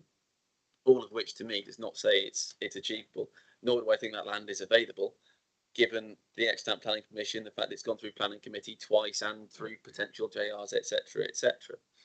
So when we're looking at that sequential test, suitable, available and achievable, I can think of at least a few of the sites that have been named that fail at least one of those three, and therefore that's why I think that the sequential test on this one is more than up for debate. Thank you, Chairman. Thank you, Councillor Johnson. Sorry, Councillor Rice, you can't comment on this one because you came in after the presentation. No, you can't comment because you haven't heard the whole debate. Sorry about that. Councillor Bull. Thank you, Chair. I just want to come back in there. I think Councillor Johnson might be getting a little bit confused here. The paragraph 54 says that paragraph 163 of the NPPF makes it clear that the sequential test needs to be passed before the exception test can be applied. So it's not failing the sequential test because it doesn't meet the exception test. It's failing the sequential test from the wording there. Sorry, Councillor, but that's part of the sequential test. The wording I mentioned is part of the sequential test, not the exception test. Well, it's saying you can't apply the exception test until it's passed the sequential test. I'm not trying to apply the exception test. I'm trying to apply the sequential test, which those words are from. I'm trying to argue that the fact that it hasn't failed the sequential test, in my personal opinion, I haven't talked about the exception test yet. Okay. Okay, members, I think we've probably had a long debate on this. It's a very difficult one, very, very difficult. Design is good, siting of the properties are good, style, size of the properties, in my opinion, are exactly what people working near and close to the hospitals, etc., will be needing in these days. It is just this damn sequential test that is standing in the way. You know, it's a nightmare, isn't it? Because we have these. I know what the residents of Christchurch are saying, and I appreciate their views. But on this occasion, I will support the move to refuse. But I just want to make it known that I think there are ways around this, and I think this will be an application that will come back in front of us at some stage in the very close future. But we do have a move from Councillor Hall, seconded by Councillor McCormick. And I will call names in turn to vote on this one. If you are for the move to refuse, please say for. If you are against, please say against. So Councillor Barron. Against. Councillor Bull. For. For. Councillor Davies. For. Councillor Farquhar. For, and for the purposes of the minutes, I'd like my name recorded, please. Councillor Hall. For. Councillor Hilliard. For. Councillor Lawton. Councillor Pedibin. I think I'm going to do the thing I don't like doing, which is abstain. Fair enough. Thank you very much, Councillor Pedibin. Councillor McCormick. For, and I'd like my vote recorded, please. Councillor O'Neill. Against. Councillor Trent. Councillor Johnson. Against. And myself, I am for the move. Mr. Tyler.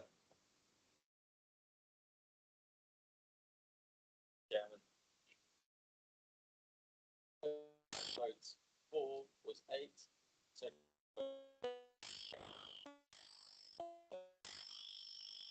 Thank you very much, Mr. Tyler. Therefore, that application is refused in line with the officer's recommendation.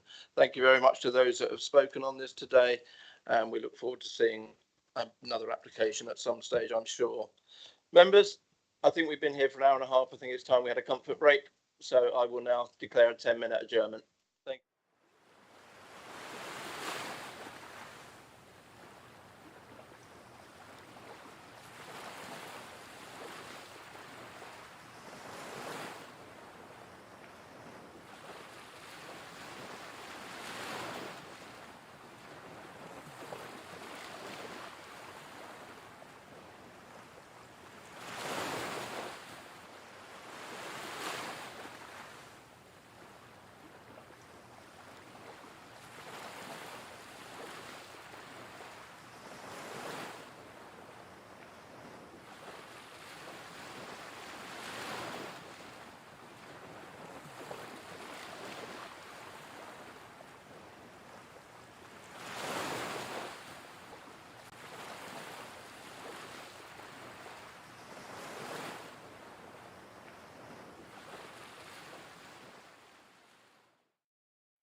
Thank you. Good morning and welcome back to the second part of this meeting this morning.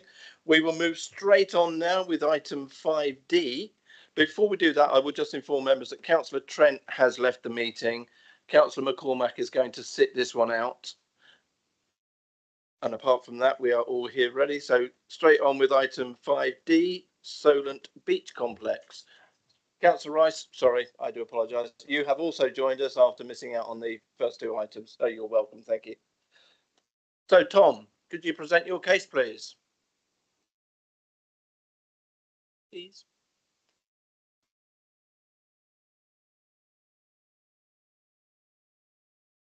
Thank you, Chairman. Hopefully you can see the presentation on the screen. We can, thank you, Tom. Okay. Good morning, members. So this is a full planning application for the construction of a new restaurant, public conveniences and kiosk at ground floor level with 17 overnight lodges on 2 floors above with pedestrian access bridges and other associated landscaping. There are also alterations to the Warren Edge car park, including a new laundry store, cycle shelter and car park access control and an electrical substation. So this is a Solent Beach Complex, which also includes, it's also better known as the Bistro on the Beach restaurant, which was the main use of that site. So here we are. This is the location for context. It's in the Southbourne area of Bournemouth. It's on the promenade adjacent to the beach here. So you've got Hengistbury Head off to the east and Boscombe off to the west. This is the site here. So it includes the public car park known as the Warren Edge car park, which is here, and it's accessed off a long access road from Southbourne Coast Road. It also includes a footpath down to the beach from the car park. And this is the Solent Beach Complex itself on the promenade. It's already been demolished earlier this year. But it contained the bistro on the beach restaurant, as I mentioned, as well as toilets, showers, a kiosk, and then there were 25 beach huts on the first floor of that building. So this is the site as viewed from the air. Again, you can see the previous complex here. It was mainly single story, but you've got those beach huts on the first floor. I also believe historically there was a further development along here of a 2-story beach hut complex as well, which was demolished a few years ago. This is another aerial view. It illustrates the topography of the cliffs a little better. So you can see the car park here sits towards the top of the cliff above the promenade and to the beach, and then it's behind that Solent complex here. This shows some photos of the site as it was. Although the previous buildings have now been demolished, it's useful to view these to get a feel for the extent of building that previously existed on the site for comparison purposes. You can see the site is prominently visible on all sides, including the rear from this footpath here. So the previous building didn't have a very strong appearance from that perspective. Now this is the proposed site plan. So the replacement building here is sited where it will encroach a little bit further onto the promenade space, about 1 metre or so in places. But this is mitigated with the removal of all other aspects from the promenade, including some new cycle racks and showers, which have been moved over to this part of the site to the west. And there's also some existing outdoor seating benches and some light columns, which will be removed. The building will effectively replace the previous restaurant, kiosk and public toilets on the ground floor, and then there'll be 17 overnight stay beach huts above. There are also some works in the car park to provide a laundry storage container and some additional cycle storage here, which results in the loss of 6 parking spaces out of the 192 that are in the car park already. And then a further 17 of the parking spaces will be designated for the beach lodge users. And you've got this small electrical substation over here as well. So a more detailed look at the ground floor plan, it shows the extent of the proposed restaurant in orange. And then you've got these green areas is the kitchen and a kiosk, a public kiosk here. We've got public toilets in here. The grey areas are sort of plant and storage rooms. And then there's some outside seating over on the west side of the restaurant here. On the first floor, there are beach lodges all the way along. They've got balconies. The main lodges are 2 stories in height with bedrooms at a mezzanine level above. There's also 2 single-story premium lodges on the eastern side and an accessible lodge here on the first floor. They're all accessed by an open rear corridor along the back there. And on the second floor, you can see the bedroom spaces here. This floor plan is basically the same as the floor below, except in here there's some additional plant instead of the accessible lodge that you've got on the floor below. This is a section which shows the layout of the building from the front. You can see the ground floor public areas and then the beach lodges above across the 2 stories. You can also see that the roof is sort of gently sloping across the site as well. So the floor plans of the lodges, the standard lodges here, so they're 1-bedroom, fully self-contained units across 2 stories. They've got access on both levels of the rear and a first floor balcony at the front, and then that bedroom on the mezzanine level there. The accessible lodge on the first floor is an open plan studio unit on 1 floor, and then the 2 larger lodges are 2-bedroom units, and they've got larger balcony areas. So this is the front elevation of the building here. It's a 3-story building which slopes a little in height, as I said. The overall height is considered appropriate because it enables the cliffs behind to remain the dominant feature, because it won't be higher than these overall. The modern design, it's got some curved elements and it's got some materials which reflect the seafront location, including some timber cladding elements and some complementary zinc fascia elements. A green roof will be provided, and that's important considering that the rooftop will be visible from the cliff top areas above in the car park. There's also some solar panels across the roof as well. The rear elevation is less detailed as you might expect, but it still has some features of interest, including these sort of vertical timber screen elements. Plant equipment is largely internal to the building and well hidden, so this rear elevation will have an acceptable appearance from the cliff-top areas and the footpath going down. These side elevation sections give you a good idea of the scale of the proposal against the height of the cliff top, which you can see here. It's a little bit lower on the eastern side, but it's still marginally above the top of the building. So it will preserve that natural setting and it won't dominate the cliffs.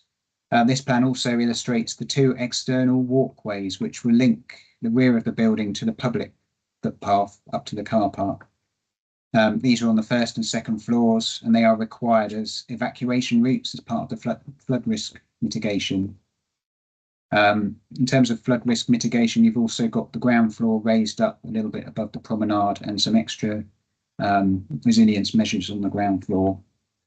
The site is actually located in a flood zone 1, so it's got a very low annual probability of flooding, and it doesn't require a sequential test, although given the location adjacent to the seafront, there's clearly a possibility of what they call wave overtopping, which might occur in severe storm events, for example.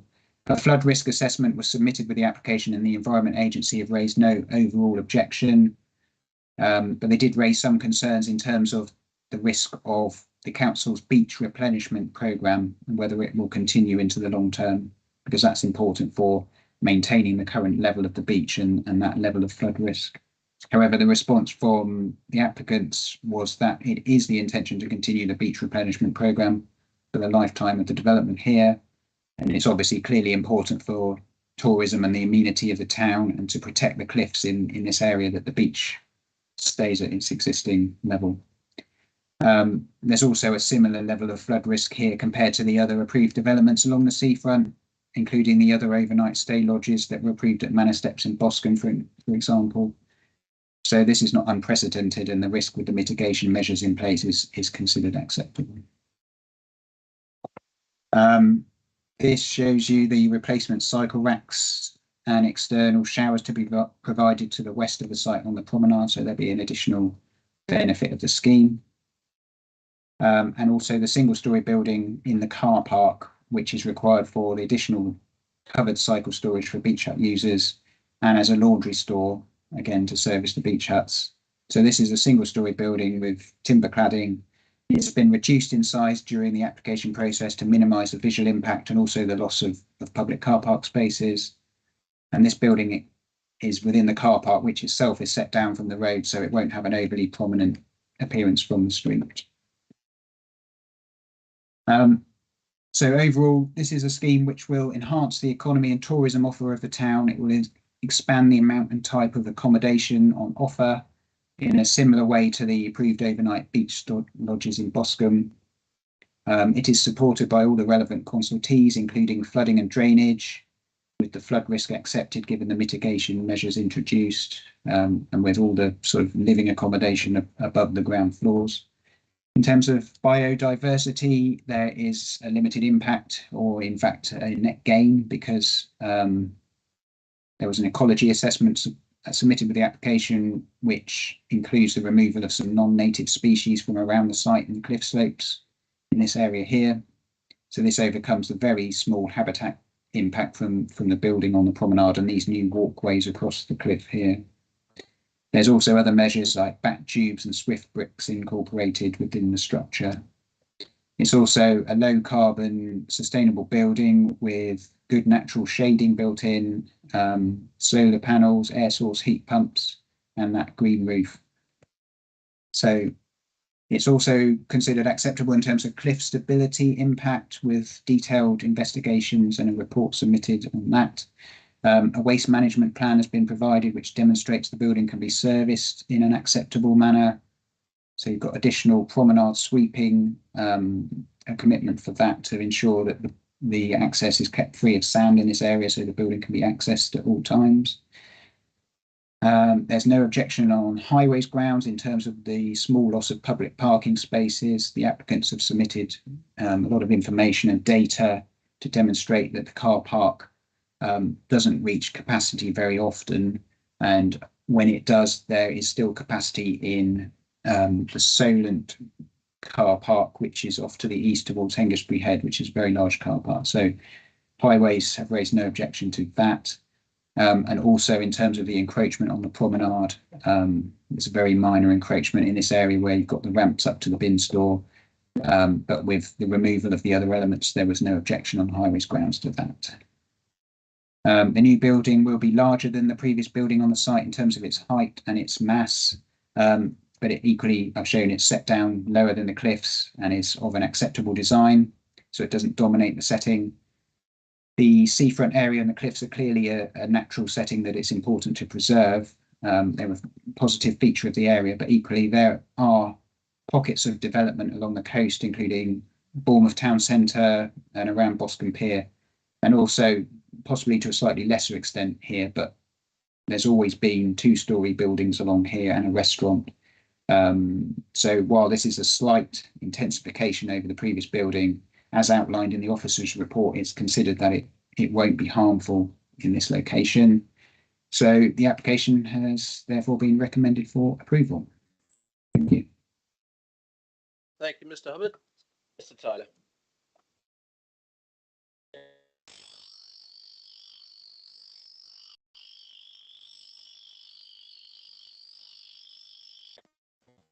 Thank you, Mr. Chairman. Starting with statements in objection, we have received one statement in objection from a local resident called Mr. John Lambon, and his statement is as follows. Thank you for the opportunity to comment. As a local resident and an architect trained in Bournemouth when it was one of the most respected architectural schools in the country, I am hopefully well qualified to afford an opinion. Bournemouth's beach is an asset almost beyond comparison, comprising distinctive characters along its length from Sandbanks, the Chines, central Bournemouth, and its pier, Boscombe, Southbourne, and Hengistbury Head. These individual and distinctive characters are its very essence, and to change Southbourne's feel and identity with a three-storey complex is not compliant with the objectives or respecting of Southbourne's feel and identity or its contribution to Bournemouth as a whole. The proposals, by inclusion of an additional 2 floors of lodges, not only substantially increases the bulk and incompatible imposing nature, almost another Overstrand, and yes, the proposals will impact parking. Even this weekend, local double yellow lines were meaningless, and that is without reduced parking and increased demand. But above all, the proposal as it stands departs from the objective to replace the bistro on the beach, conserving and improving the natural coastal environment. I reiterate, the essence of Bournemouth's appeal is the diverse facilities, from the bustling central areas to the relaxed, increasingly natural feel towards Southbourne and Hengistbury Head. I do commend the Council on the temporary facilities now in place at the bistro site. These, in many ways, actually complementing the relaxed atmosphere at Southbourne, and any final proposal should do just that. Please, in redeveloping the much-loved bistro on the beach, think very, very seriously whether you want to destroy Southbourne's ambience and its role in complementing the various characters and offerings along Bournemouth's famous beachfront, or complement them with something very special and appropriate to this location. Its future is in the balance and in your hands.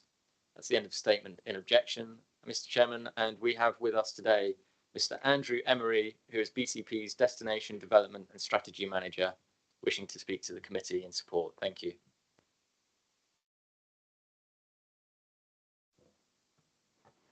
Thank you, Mr. Chairman, and members of the committee for giving me a moment to speak about the scheme.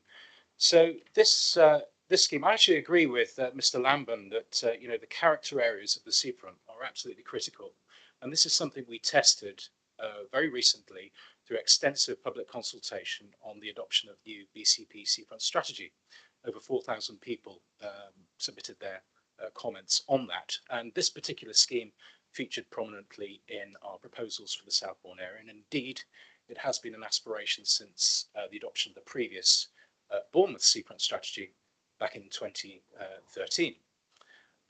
So the scheme is absolutely focused on developing and enhancing the core characteristics of this area of the beach, which is one of our top blue flag winning beaches.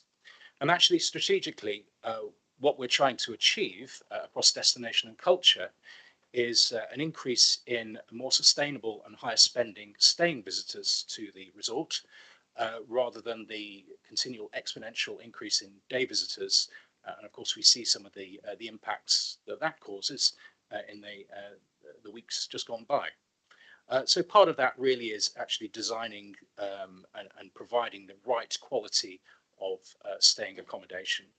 Now, this scheme actually builds on a previous scheme we've delivered and down at Manor Steps, just a mile or so, mile and a half away to the west, of 24 overnight stay beach lodges, which have proved extremely successful in drawing in new visitors, staying visitors to the town, and actually reinvigorating an area that was certainly suffering from antisocial or potential for antisocial behaviour issues outside of those peak summer days.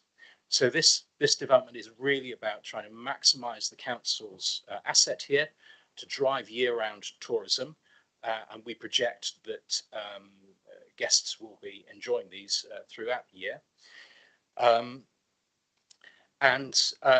In terms of the actual design, we've taken on board the council's aspirations around trying to achieve carbon net zero. We've introduced a lot of carbon reduction measures into this scheme, again building on some of our experience on a recent project to create a Durley environmental hub down at Durley Chine.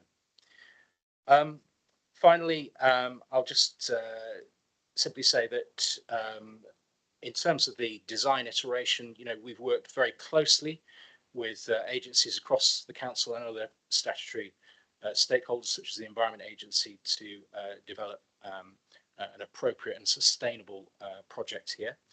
And the actual design has been through an extensive process with the design review panel, to get it to an acceptable mass of development, and indeed keep the development below the cliff line so we can maintain public views.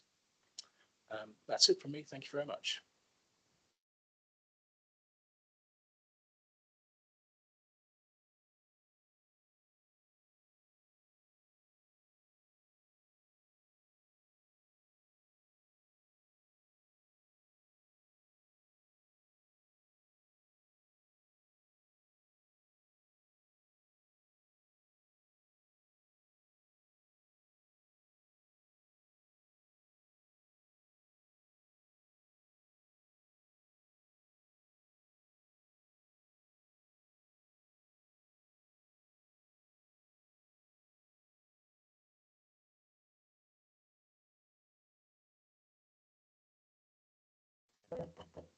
Mr. Hubbard, is there anything you would like to come back on, please?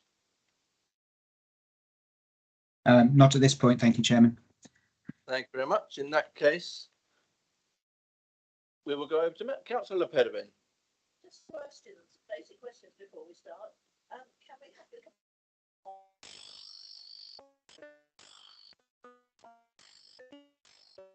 and the overall height of the? Do you have that available, Mr. Hubbard? Sorry, I couldn't hear what the member was saying then. The volume is very faint. Just going to cause a halt for a few minutes while we try and sort out the slight sound issue that we have here.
Sorry for that indulgence there, but we had a slight sound issue. We are now back live with you.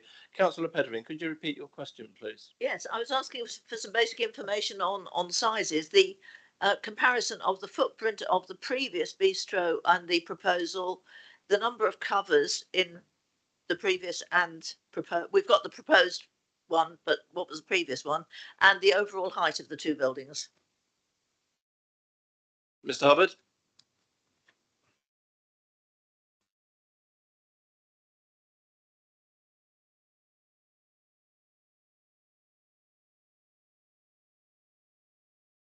Can you hear me, Mr. Hubbard? Yes, I can hear you. Thanks, Chairman. Thank you. The existing height of the building isn't shown comparatively on the plans here. You can see that it was a two-storey building with the first floor set quite some way back from the front. So from the beach, it looks like a relatively low building, albeit from the rear, you can definitely appreciate that two-storey scale. I'm afraid I don't have any sort of direct comparisons in front of me in terms of the overall height. It's not illustrated on the plans. I'd have to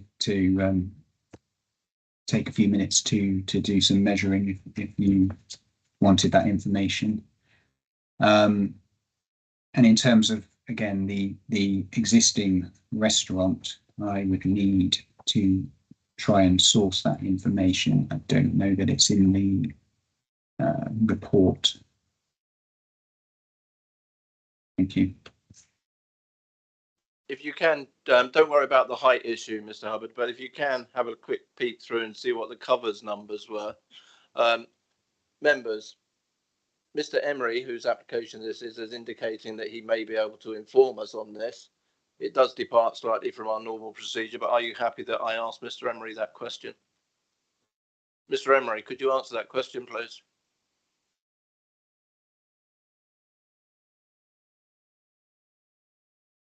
Yes, certainly. So the original restaurant, which is now been demolished, had, I believe, about 95 covers. The new development has approximately 130, 140 internal covers. Okay. Do you have anything? Yep. Thank you very much, Mr. Emery. Thank you, members. Not hugely big. No. Thank you, members, for indulgence on that one. I think it's worthwhile getting the correct answers. Councillor Lawson. Thank you, Chairman. I welcome this design. I think it's a fantastic development for this area. Having used the bistro on the beach on a number of occasions before, it looked a bit tired. It suffered from lack of a toilet facility. This is a fantastic development for Southbourne, for the area in general. I fully support the move. I'm a little slightly concerned, but perhaps Mr. Emery can enlighten us on who will be the owner, the proprietor, or will run the business, shall we say. But I welcome this design. I've been involved with it for a number of years. The previous building was suffering from what is commonly called concrete cancer. It was about to fall down. So this is an exciting development, and I welcome it. And I would like early on in the debate to propose that this is accepted by the planning committee. Thank you, Councillor Lawson. I'm not going to ask who is going to be the running of this, because that is a licensing issue and that will be dealt with outside of this. We're purely here on the planning grounds for this one today. But yeah, we have a move from Councillor Lawson. Do I have a seconder at this point? Councillor O'Neill? Okay, and members, are you wishing to speak, Councillor O'Neill, followed by Councillor? Yeah, please. Agreeing very much with what Councillor Lawson has said, I would observe, and I'm pleased that at long last we appear to be segmenting our coastline into different target markets. I think that's long overdue. And to me, this is an element of trading up in an appropriate area. I also think the design, as has been stated, is excellent. And also note the inclusion of solar panels, green roofing, low carbon building and heat pumps, which should please several members of the committee. Thank you, Chairman. Thank you, Councillor O'Neill. Councillor Hilliard, please. Thank you, Chair. I understood there was a long consultation process. In particular, I think it was last September. So where under 30 representations, I'm surprised the number for it wasn't a lot higher. And obviously, I think through the last couple of years, the consultations with public have shaped what the development is looking like. The other, so that could be clarified that yes, there are more people who liked it. And then the other question is, there's mention about residential use. So what we're looking at now seems to be for short-term rental, but what would need to be done to safeguard that they're not long-term residential? Thank you. Thank you.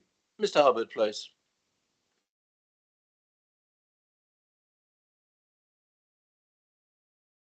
Thank you, Chairman. Sorry, I wasn't quite clear what the initial question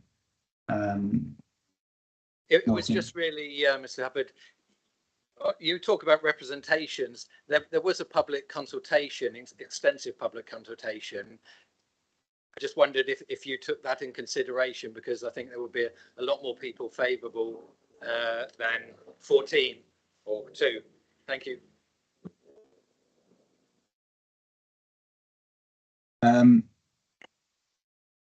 Yes, there wasn't a great deal of public interest in the actual planning application. As you can see from the report, there were 2 letters of support, but there were quite a number of sort of other comments that weren't necessarily objecting, but just things that they would like to see, or changes they would like to see. But yeah, there was only sort of 2 letters in support, 5 in objection. Those in support liked the upgrade in the facilities and thought it would lift the area in a positive way. In terms of, sorry. No, thanks. Yeah, that's all. Yeah, and yeah, apart from the residential use. Sorry. Yes, in terms of the residential use, I'm just checking if we've got a condition to sort of reinforce that they are used for tourism purposes only. I can't actually see one. So, oh yes, condition 12 restricts them to holiday letting purposes only for no more than 31 days. So yeah, they would need to apply for relief of that condition if residential use was sought at any point in the future, but there are likely to be issues with that if they do. Thank you. Councillor Falconer, please. Thank you, Chair. I do welcome a lot of the features, particularly the green roof and the solar panels. I have a couple of questions. The first one is that there is only one accessible lodge, and the fact that the estimates are that 1 in 5 individuals in this country suffer from accessibility needs. So one would have expected with 17 lodges that there would be 3. Can the officer confirm, does the 2-bedroom lodges, the premium lodges, do they have accessibility for somebody that was in need of using a wheelchair or not? Mr. Hubbard? Thank you. I'm not entirely sure, to be honest, but it certainly looks like the first floor could be used as an accessible lodge because it's all on one level, as per the other accessible lodge here. But I can't comment on any specific other features within the lodge itself in terms of access widths. This is just a proposal that's been put to us, and I don't think there's any specific planning policy requirement for. It's quite a unique proposal in that respect. I'm going to bring in Artemis at this moment in time. Thank you, Artemis. Yes, thank you, Chair. Just very quickly, just to say that it is compliant and there is separate access for any wheelchair users that can access the lodges that are specified for those requirements on site. Sorry, I didn't quite understand that, Chair, in the way of reply. My question was, are the premium lodges, the one which have 2 bedrooms, accessible for wheelchair users? Yes, they are. They need to be, yes. If I may, another question, Chair.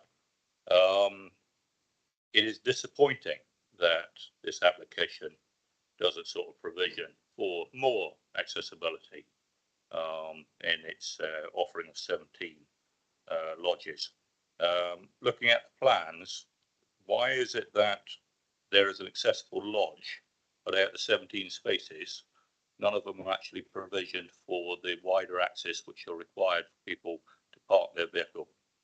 I see on the actual plan at the moment is that there are what is termed disabled spaces, but out of the 17 spaces which are allocated at the moment, there doesn't appear to be the provision required for somebody that has accessibility needs, such as a wheelchair user. Mr. Hubbard? Thank you, Chairman. Yeah, that's correct. The 17 spaces here are not disabled access spaces, but there are additional existing disabled access spaces in this part of the car park here.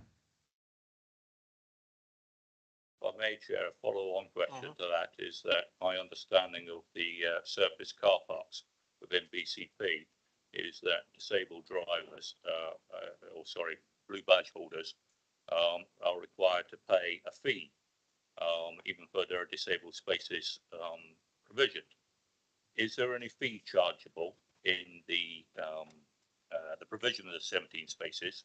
And again, my question stands: why is it out of the 17, none of them have accessibility that's required for somebody who's a wheelchair user? Mr. Hubbard.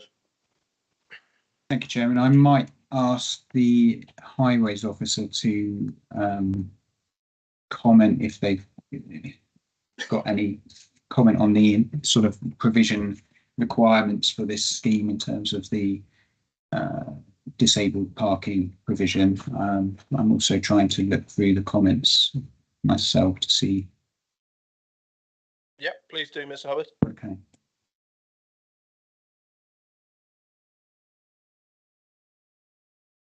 Good afternoon, Chair. Thank you, Tom. The provision of disabled parking adjacent is considered sufficient and it will be able to be utilised. The existing, the key consideration here is that this is an existing car park, and any existing demand as well for the beach huts that were there, which was some 25, didn't have any such provision either. And the general use of disabled bays within the car park is deemed acceptable, given that this is a that there is an existing use to this site. If I may, Chair, I think it's not a fair comparison for what existed before to the proposed plan as it exists just now. It doesn't answer the point which I actually raised, is that BCP has a policy that our surface road car parks actually charge blue badge holders, and it doesn't answer the needs, because I see in the plans here that there is a proposal for a pull-up post which would limit those 17 spaces, to my understanding, to only beach lodge holders. So if you're providing an accessible lodge, why would you not provide an accessible parking space amongst the 17 if there is a pull-up post which reserves them for somebody who would book specifically for an accessible lodge, because that is what their physical. I think on this one, we can't determine here how BCP run their car park, but what we can do is ask Mr. Hubbard to add a note to inform the applicant that it may decide with BCP a way of arranging that anyone with a blue badge using one of the lodges does not have to pay the appropriate fee. You're quite right. If we have 17 parking spaces for the lodge and they can't get disabled access in there, then we should be providing some form of access for them. But that is down for the applicant to deal with our own parking highway services and to come to a conclusion on that one. And I'd be happy for Tom to leave a note on the application saying just that. Absolutely, I would not be able to support, Chair, because it's actually not being considered by the applicant for the needs of the 1 in 5 people that have accessibility needs. That's regrettable, but I will not be able to support that. My other question relates again to parking. We've all experienced the feedback from residents as regards the parking of last weekend. Particularly along the East Cliff and a variety of other areas which give easy access to the seafront. My question relates to the fact that they say that they also reported that it's seldom that the car park is at maximum capacity. What does seldom actually mean? What does that look in the actual figures?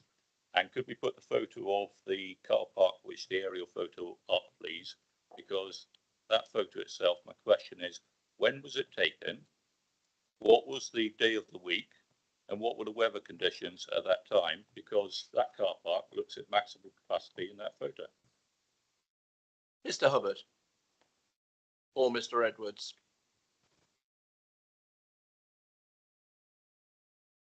Thank you, Chair. I'll jump in here.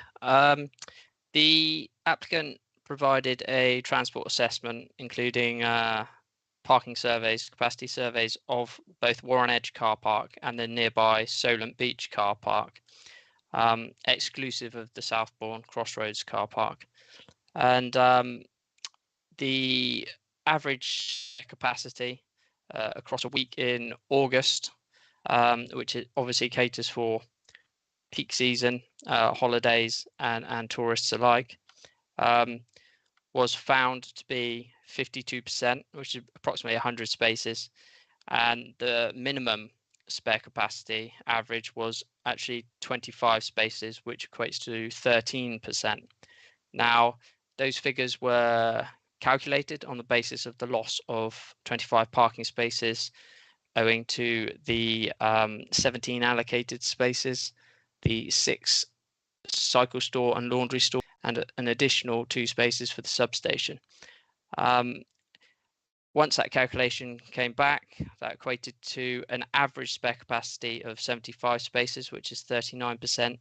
And at the post-development minimum would obviously equate 25 spaces were free, which means it is at full capacity. Now,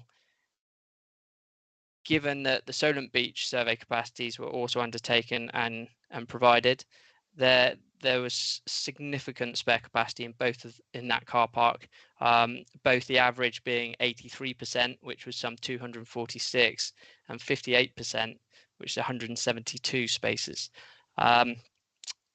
So when we're looking at tourists coming to the site, it is perfectly reasonable to suggest they use public car parking nearby, and to facilitate that, we've secured the provision of variable message signs in proximity to the car parks to identify capacity and to direct to other parking alternatives.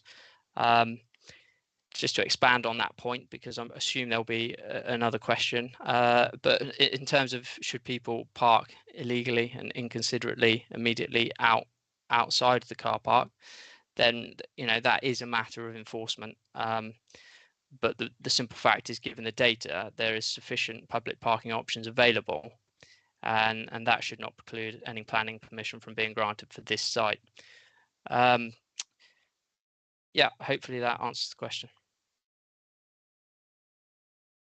Thank you, Chair. I think the residents would disagree with the capacity-based support last weekend, and the confidence that tourists would be accommodated based upon our statistics. But one of my questions was that aerial photo which is shown there, what day of the week and when was it actually taken? I doubt whether we have that information, Councillor Farquhar, because that would have been probably provided by the applicant, but we can ask. Mr. Edwards, do you have that information? Sorry, Chairman. It's just a aerial image taken from Google, so we don't have the information, I'm afraid, as to when it was taken. Okay, thank you, Mr. Hubbard. Just a comment that is disappointing, that our planning authority can't actually provision an aerial shot of something which is important for parking and highways, and we have to rely on the Bournemouth Echo to provide photos of the actual reality on the ground. But I think I've made my point, and I thank you very much, Chair, for making a note for the accessibility for the actual lodge which is proposed. Yeah. Thank you for your comments, Councillor Farquhar, but I can assure you we do not rely on the Echo for anything. Councillor Davies, please. Thank you, Chairman.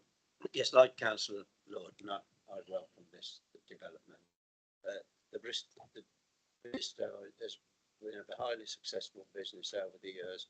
It's had to struggle really because the building, as we know, wasn't really fit for purpose.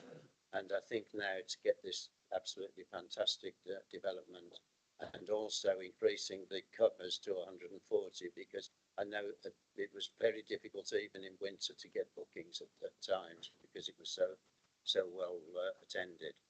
I think also that it will in the Crossroads shopping centre there will certainly welcome the new business, as will the Southbourne Grove, and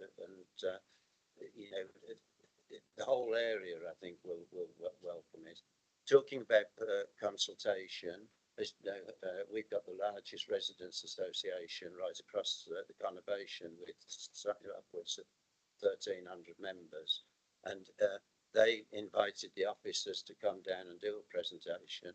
It was absolutely packed solid, the church hall, and everybody were in agreement. Only Mr. Lambon spoke, and he had some very valid points that he put, which were noted. But I think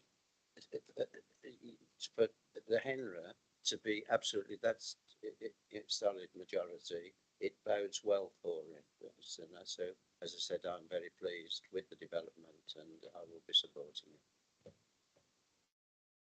Thank you, Councillor Davies. Councillor Simon Ball, please. Thank you, Chair. A lot of what I had to say has been said already, particularly about the short-term use of the accommodation as holiday letting. But one question I have remaining is about how charging points in the car park. Will there be some charging points? Because if people are staying overnight, they will obviously want to get to charge their cars. And of course, another issue occurs to me as I'm speaking about the accessible charging points, but that's another can of worms, I think. But yeah, if I can ask about charging points. Thank you. Mr. Hubbard.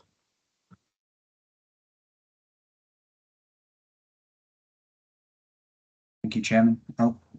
I'll take this one, Tom. At the moment, there are essentially no formation of actual new car parking spaces. There is no specific requirement for the EV charge points to be provided as part of this application. However, that said, going forward, with the technological advances and the demand for it, then the applicant will be in their own interests to provide that.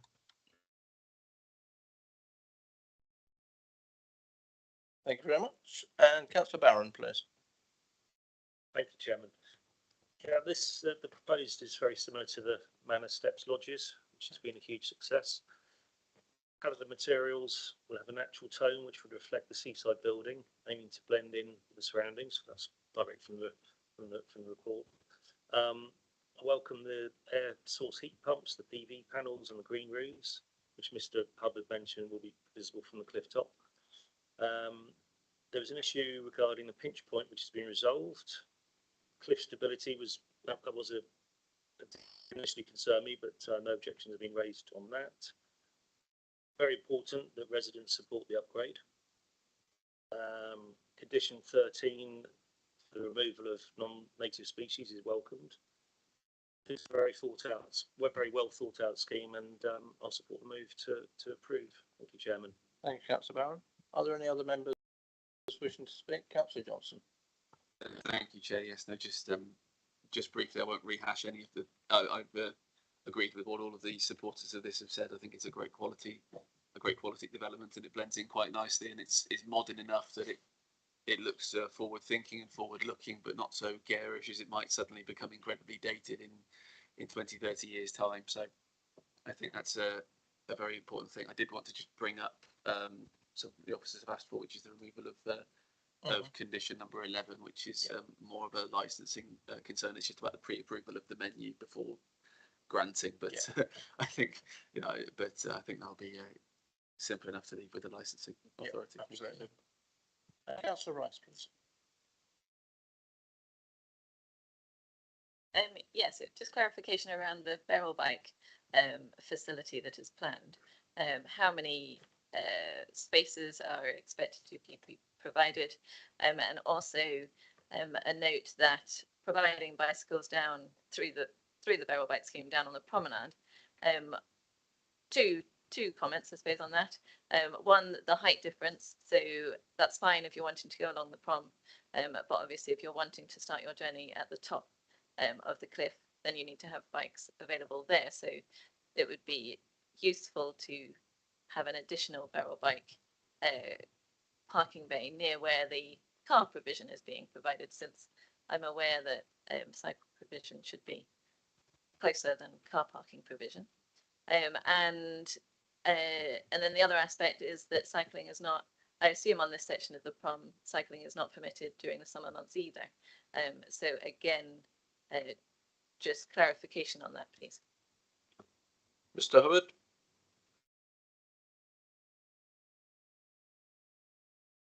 I'm happy to take that one, Chair. Yes, there's, as part of this scheme, we will secure a barrel bike bay, sorry, down on the prom, which will obviously also enable passers-by to use, and also visitors to lodges, and not require them to bring their own bike. So that is of substantial benefit. A standard we'd expect half a dozen bikes and some potentially some e-scooters too. That would be under review. And as you mentioned, going at east or west direction along the prom is the easiest, most convenient route. And there are other areas that you can access the cliff top that's easier than this particular location. So the provision, the requirement to provide some at the top here is not necessarily justified, because there's also barrel bike stations in proximity at other parts of the cliff top that are already operational. So the demand generated by this proposal itself would not necessitate that to be conditioned as such. We also have to bear in mind they are providing visitor stands on the promenade, which are additional and not there at the moment, as well as the guests having a cycle store that they can access from the cliff top, albeit in the car park. Thank you, Mr. Edwards.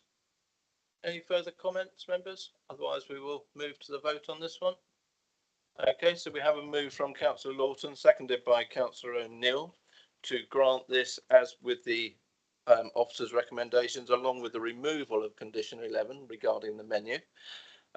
All those in favour, please say for, and those against, please say against. Councillor Barron. For. Councillor Bull. For. Councillor Davies. For. Councillor Farquhar. Against, and for the purposes of the minutes, I'd like my name recorded, please. Councillor Hall. For. Councillor Hilliard. For. Councillor Lawton. For. Councillor Lepedevin. For. Councillor O'Neill. For. Councillor Rice. For. Councillor Johnson. For. And myself, Councillor Kelsey, also for. Could I have the numbers, please, Mr. Tyler? Thank you, Mr. Chairman. The total number of votes for was 11. There was 1 vote against, and there was no abstentions. Thank you. Therefore, that application is granted in line with the officer's recommendation, plus the removal of condition 11. Thank you very much to any members of the public, and to Mr. Emery for being here and able to answer the questions as requested. Thank you very much, Mr. Emery. So, members, it is 1:45.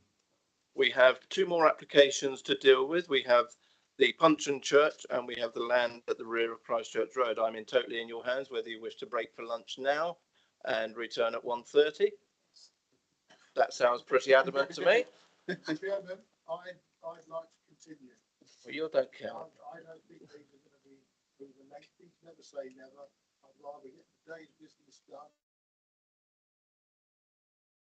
I will put it to the vote. Those who wish to stop now, please show. Sorry, everyone. Member of the public. Yes, sir.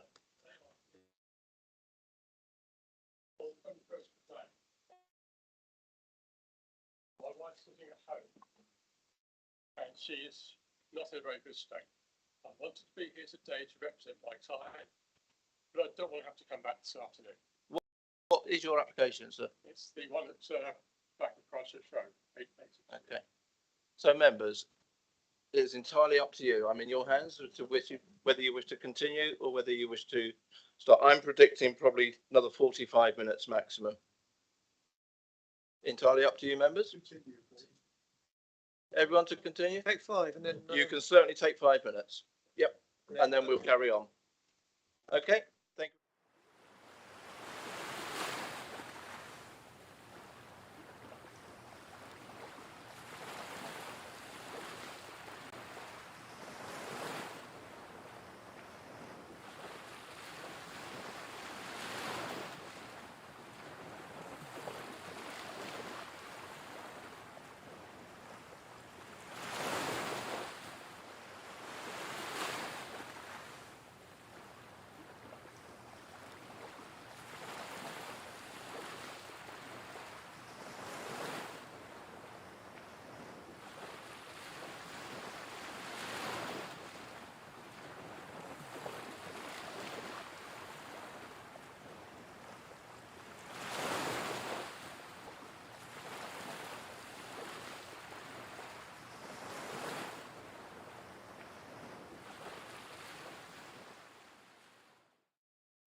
So, welcome back to the meeting, everyone.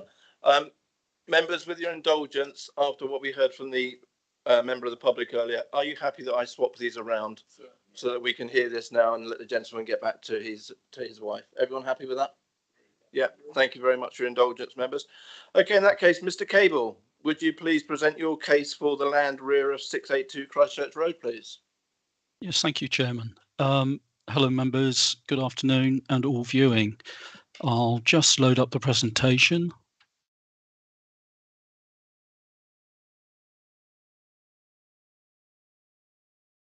Hopefully you can see that, everyone. Could you just confirm? Thanks very much. I'll proceed with the presentation then. The development site is land at the rear of 682 Christchurch Road. The development consists of a 3-storey scale building for 2 dwellings set over first and second floor levels with a ground level undercroft area. The application has been referred to committee at the request of a ward councillor, including for concerns of impact on residential amenity and overdevelopment. Referring to slide 2, the development site occupies a location near the heart of the urban district centre of Boscombe, being a few metres east of the pedestrianised shopping core. The site has a landlocked and backland location behind the existing built street frontages of Christchurch Road and Haviland Road, which is clearly evident from the development site, which you can see outlined in red on the location plan. Referring to slide 3, this is a colour aerial image showing the site in its urban context, and it can clearly be seen that the site is surrounded by buildings that have a tight built relationship. The image excludes to show the new adjoining apartment development that adds to the density of the building at this location, though in adjoining the site to the south, which is shown on slide 2, and I shall just delineate where that infill building has been built out in its relationship to the development site building here shown in shading. The footprint of the building shown in hatching is located close to but set off adjoining buildings, including the recently constructed infill apartment development just referred to. The site is surrounded by buildings of similar or greater size under mixed commercial and residential usage, and that's clear from the image that you see before you. This is an image that's taken looking at the entrance to the site. The building directly in front of you is located to the east. That's 112A Haviland Road, and that's an apartment building for 7 flats. The building on the right-hand side with the white face is the infill development approved under the H scheme lying to the rear of 682. The building to the left-hand side is the rear of the dance hall that fronts onto Haviland Road. The site does not front a highway in terms of Christchurch Road or Haviland Road,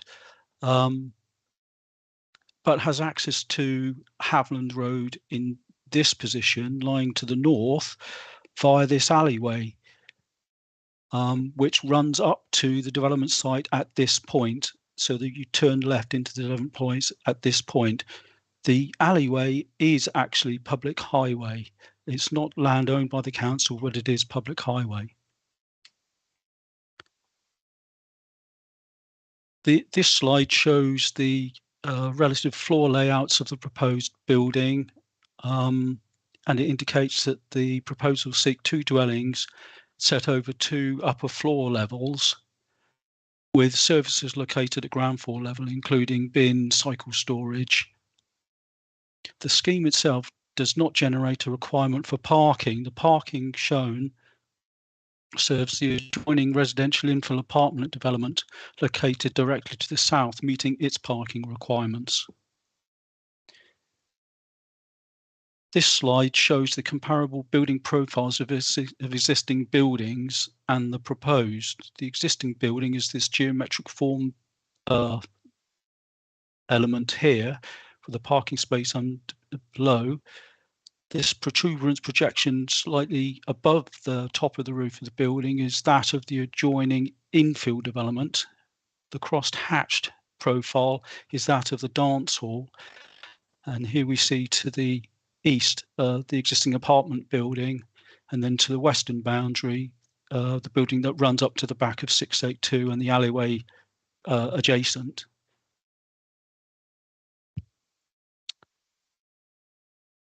The adjoining apartment building to the east at 112A Haviland Road is of greater size and footprint to the current scheme, having 7 flats compared to the 2 currently proposed, and exceeds the total 4 flats resulting from the previous and proposed development on land at this backland site. This clearly demonstrates that the building form, size and density are not out of keeping with that of the surrounding built development or result in overdevelopment of the site. Slide 10 shows the built street frontage to Christchurch Road that, together with the existing building on land behind the frontage, will screen the proposed building from direct public view from Christchurch Road. Slide 11 shows the scale former building to the Haviland Road frontage to the north of the site that would hide the proposed building from public view from Haviland Road. Slide 12 shows the adjoining infill apartment development behind 682 nearing completion, and which is of greater size, though with a similar layout to surrounding buildings and density to that now proposed. That scheme is not completed and not occupied to date. Slides 13 and 14 show the window and built relationship with the adjoining apartment development at 112A Haviland Road located to the east. That shows us a view from Haviland Road, 112A, looking back towards the development site and the existing gap between the dance hall and 112A. I'd like just to respond to concerns expressed as summarised under paragraph 20 of the report and by the ward councillor. Though the building is close to other land uses, the resulting layout would safeguard the living conditions of existing residents, and concerns regarding potential constructional impacts can be managed by agreement of suitable engineering measures as identified in this report under paragraph 61 in condition 8. Though the stilted design of the building has drawn criticism, this arrangement would minimise ground intrusion in comparison to, for example, the use of strip foundations, and thereby alleviate concerns regarding related impacts on adjoining building.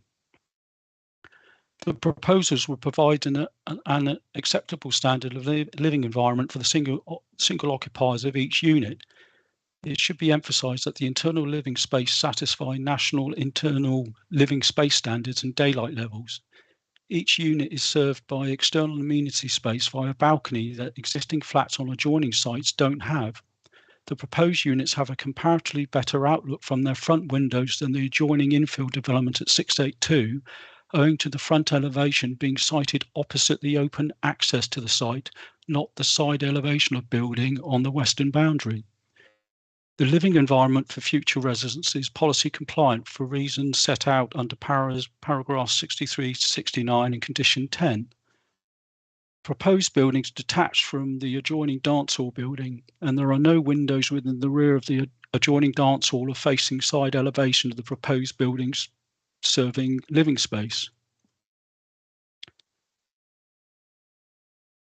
As such, the use of the dance hall would not be harmful to the living conditions of the occupiers of the proposed dwellings.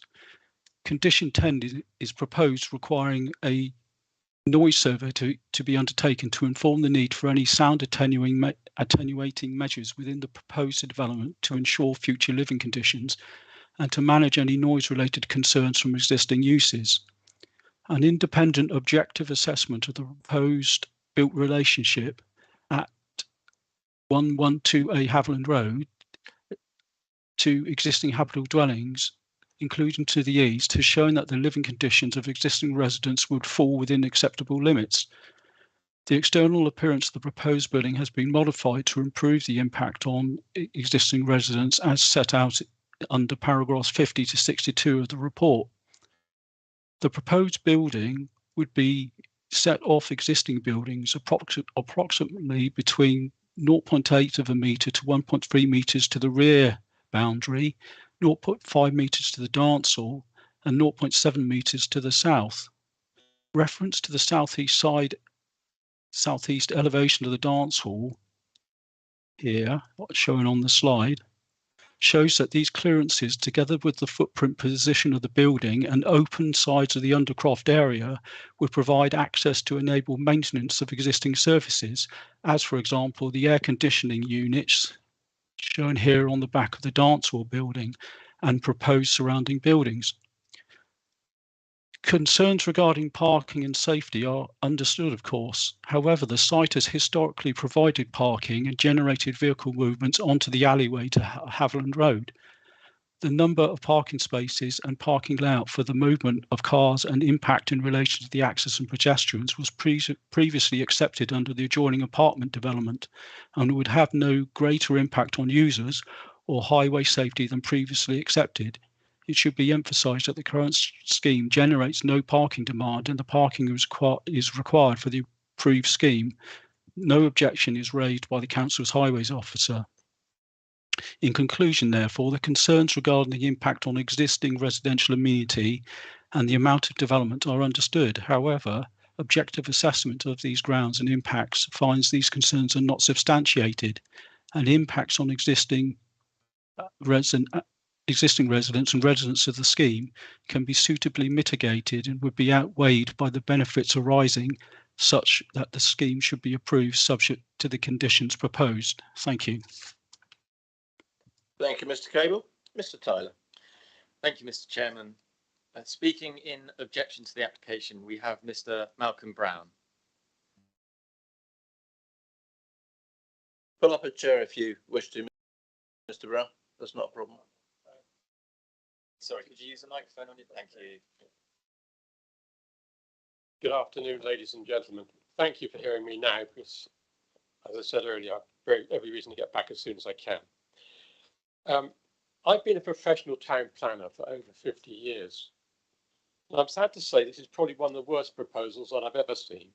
The one that's already been built next door is bad enough. That shouldn't have been approved, in my opinion, in the first place. However, you must make up your own minds, and I hope that you will not do that without first going to see the site. The outlook from the proposed flats is across the backs of shops and miscellaneous outbuildings. Imagine trying to reverse a car up or down that alley. You can't turn at the end of it. On Wednesday last week, there were 188 pedestrians used that alleyway, including 11 children, 4 cyclists, 2 mobility scooters. And on Thursday, there were 181 pedestrians, including 20 children, 7 cyclists, 5 pushchairs, and 2 mobility scooters. Try looking up Haviland Road along the pavement when you try to come out of that site. You can't. You can't look to the right because there's a wall to the staircase of the dancing studio which blocks your view entirely. A kid could come running around that corner and you wouldn't stand a chance. I cannot understand why there is no highway objection to this application. On any other application, the Highway Authority would look for minimal visibility space going out onto a pavement. They don't exist. The access is not safe. Note the lack of any green space, and please remember that application you looked at first of all this morning and talk about the lack of green space on that development and the lack of amenities generally within that development. You've heard about these columns being 0.5 of a metre from the back of my client's property. That's not true. Remember, this is not a new building. This is a Victorian temperance hall. I've seen the drawings for it. The foundations come down and they step out like that, and they step out at least a foot from the wall of the building. That building on those drawings there scales less than a foot from the wall of the back of our building. Those piles must go down onto our foundations. They will either cause damage or that wall is in danger of collapse. You can't pile it, you can't put pads in there, you haven't got room. Would you choose to live in a situation like this? And if you were living in a situation like this, if you didn't have a choice, would the residents maintain the space that there's about them? You've learned from your officers' reports that the garages on the ground floor are not intended to use by the occupiers of the houses already built. Well, would you want somebody else's car parking spaces below your flat? Cars using the access are bad enough, but these days there are so many more delivery vehicles on a daily basis. Drivers, many of them with unmarked vehicles, who frankly do not care about other people or their property. The report paraphrases objections inaccurately and then tries to make light of them. It talks about density and claims it's a high density area. In terms of buildings, yes, but not in terms of residential density. These are extended commercial buildings, extended communal buildings, and they do not have the same character as putting residential buildings in there. At one time, the report talks about two-storey buildings. This, of course, a three-storey building is corrected just now. It says views would be acceptable. That is a travesty. Only the view of backyards and outbuildings from commercial property. The report makes no mention of air pollution. What about the traffic on Christchurch Road and the fumes that congregate at the back of these buildings? On noise and environment, you've got already mentioned air conditioning units on the back of the dance studios. They've been running full time these last few weeks because of the conditions we've got. Would you sit out on a balcony there, listen to those air conditioning units going full time? There's no economic benefit from this development. It's not a sustainable development. It may be accessible because it's in the centre of Boscombe, but it's not sustainable. The only economic benefit is to the applicant. There will not be any additional jobs. Yes, some builders will come off another job to do this job maybe, but they're not additional jobs. There's plenty of jobs around for builders at the moment and not enough builders to do them. The residents would contribute very little to the local economy. There is only 2 years housing supply in the Bournemouth area now, but 2 houses on this site, 2 one-bedroom units on this site isn't going to make a significant contribution to your shortfall. There are social problems in this area. This area is well known by the police for its drugs. And last weekend, or a few days before that, there was an assault in the alleyway, which we provided CCTV footage. So there's no environmental benefit, there's no economic benefit, and there's no social benefit so as far as this authority is concerned. There is no affordable housing. So where is this development sustainable? It's not developable in NPPF terms. Thank you very much, ladies and gentlemen. Thank you. Thank you for your time. Thank you, Mr. Chairman. We now have Chris Meal of Pure Town Planning speaking in support. Thank you very much. Good afternoon, members. My name is Chris Mill from Pure Town Planning, and I'm here speaking in support of the proposal on behalf of the applicant, Mr. Tom Bailey. The application before you today has been recommended for approval by your officers, and I wish to outline the main considerations why I feel that planning permission should be granted in line with the officer's recommendation. Before doing so, I would like to take this opportunity to thank Mr. Cable and your legal officers for the professional way in which they've handled this application over the past 18 months. In addition, I would like to commend the quality of the officer's report, which diligently explains the reasoning behind his recommendations to the members, and indeed the officer report deals with many of Mr. Brown's concerns in respect of highway and noise impacts. So firstly, character and appearance. The application site is located behind the developed frontages of Christchurch Road and Haverstock Road, and it's adjacent to the recently constructed apartment building which was approved by the council in December 2018. The design and appearance of the proposed development has been informed by them to respond positively to the character and appearance of the area. In terms of positioning, the proposed building would be located to the rear of surrounding buildings, and it would be in keeping with the prevailing pattern of development which has been established by other backland developments within the immediate area. Concerns have been expressed by Councillor Jones and a small number of local residents that the proposal would be an overdevelopment of this site. However, I would argue that a development makes effective use of land and provides housing at the lower end of the market, which would be suitable for first-time buyers and other single persons, while safeguarding and improving the built environment. The development accords with the NPPF, which explains that planning decisions should promote and support the development of underutilised land and buildings, especially if this would meet identified needs for housing where land supply is constrained and available sites could be used more effectively. Moving on to living conditions. We've worked with your officers throughout the planning process to ensure that the proposed development would safeguard the living conditions of neighbouring occupiers. The positioning and scale of the building ensures that the proposal would not have an oppressive or overbearing relationship with the occupiers of neighbouring dwellings, whilst privacy screening and the careful placement of windows would safeguard the privacy of the occupiers of neighbouring properties. In addition, the application is supported by an in-depth daylight analysis, which concludes that the proposal would not result in materially harmful impacts to daylight and sunlight in respect to the neighbouring properties on Haverstock Road. In terms of the living conditions for future occupiers, As set out in paragraphs 63 to 69 of Mr. Cable's report, the flats are compliant with standards set out within the Boscombe Neighbourhood Plan, and they would provide an acceptable standard of accommodation in terms of the size, internal layouts, outlook, level of daylight, and access to external balcony areas.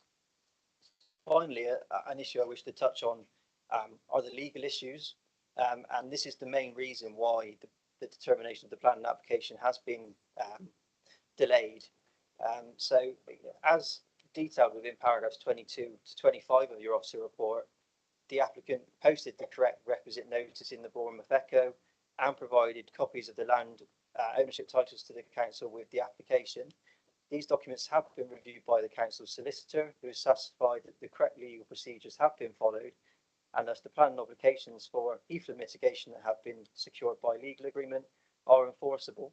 Accordingly, this is not a reason for members to defer determination of the application today or to refuse permission. So, councillors, in summary, this scheme would help to meet the council's housing targets by delivering 2 flats in a sustainable location, whilst not detrimentally impacting upon the character and appearance of the area or the living conditions of neighbouring residents. One of the fundamental aims of local and national planning policy is to boost the supply of housing, and the NPPF makes clear that small and medium-sized sites make an important contribution to meeting an area's housing needs. Therefore, when determining applications, the NPPF directs local planning authorities to support the development of windfall sites through their policies and decisions, giving great weight to the benefits of using suitable sites within existing settlements for homes, all of which would be achieved by the proposed development. In conclusion, I hope you agree with the officer's recommendation to grant permission and vote in favour of approving this proposal. Thank you for your time. Thank you very much. And finally, Mr. Chairman, I do have a short statement from the ward councillor, Councillor Andy Jones, and his statement is as follows. Early last year, I met the owner of the neighbouring dance studio to discuss the proposals contained in this application and to have a look at what this development would mean should planning permission be granted. It was clear from this meeting and from subsequent discussions that this application would lead to a significant overdevelopment of the site. The adjoining property has already been damaged by vehicular access multiple times in an area that was only ever intended for pedestrians. This will exacerbate it. Furthermore, there is no turning area. In my opinion, the proposed works would cause damage and destabilisation to the neighbouring dance studio, with a very small gap being left between the 2 properties, which would make it impossible for repairs or maintenance work to be carried out. The proposal for housing to be built on stilts is an extremely odd one, and as far as I am aware is not in keeping with any other properties in Boscombe. It would also lead to loss of light for many of those who live in the flats at 112A Haverland Road, as well as number 114. I ask that the above be taken into consideration by the board when determining this application. End of statement, Mr. Chairman. Thank you. Thank you very much. Mr. Cable, is there anything that you've heard that you would like to come back on? Thank you, Chair. I covered all the points that have been raised by objectors and Councillor Jones in Councillor Jones' statement in my address to members, but I'm happy to try and clarify any points that might be raised. Thank you very much. Okay, members. Councillor O'Neill. Yeah, could I just ask the officer, it's almost a party wall consideration in setting the foundations. What's the onus or the legal implications on the developer to protect the surrounding buildings? Thank you. Thank you. It isn't an area of expertise for me because it's not strictly a planning issue, but I'm aware that the Party Wall Act requires adjacent landowners to operate cooperatively to try and resolve land ownership issues that might arise from development. But the issue that you raise, as far as I'm aware, is a matter, whether we like it or not, for the landowners to try and find a resolution through a civil procedure and not through the planning process. Councillor Lepedevin, please. Thank you. Mine's a question about the car parking to be provided on the ground floor for the adjacent properties just being constructed. I'm asking the case officer what the position is. Were we to, or rather, what will happen? What is part of that application? Are they going to build something for the car parking? Is it just that it would be open spaces? In other words, is a framework for the proposed building part of the other application? I don't know whether that was a very clear question, but Yes, I think I understand. I mean, the consent for the H scheme provides for 2 car parking spaces in that part of the site that you see on the slide that shows the 2 car parking spaces currently proposed. So those car parking spaces under the H scheme could be delivered in that space.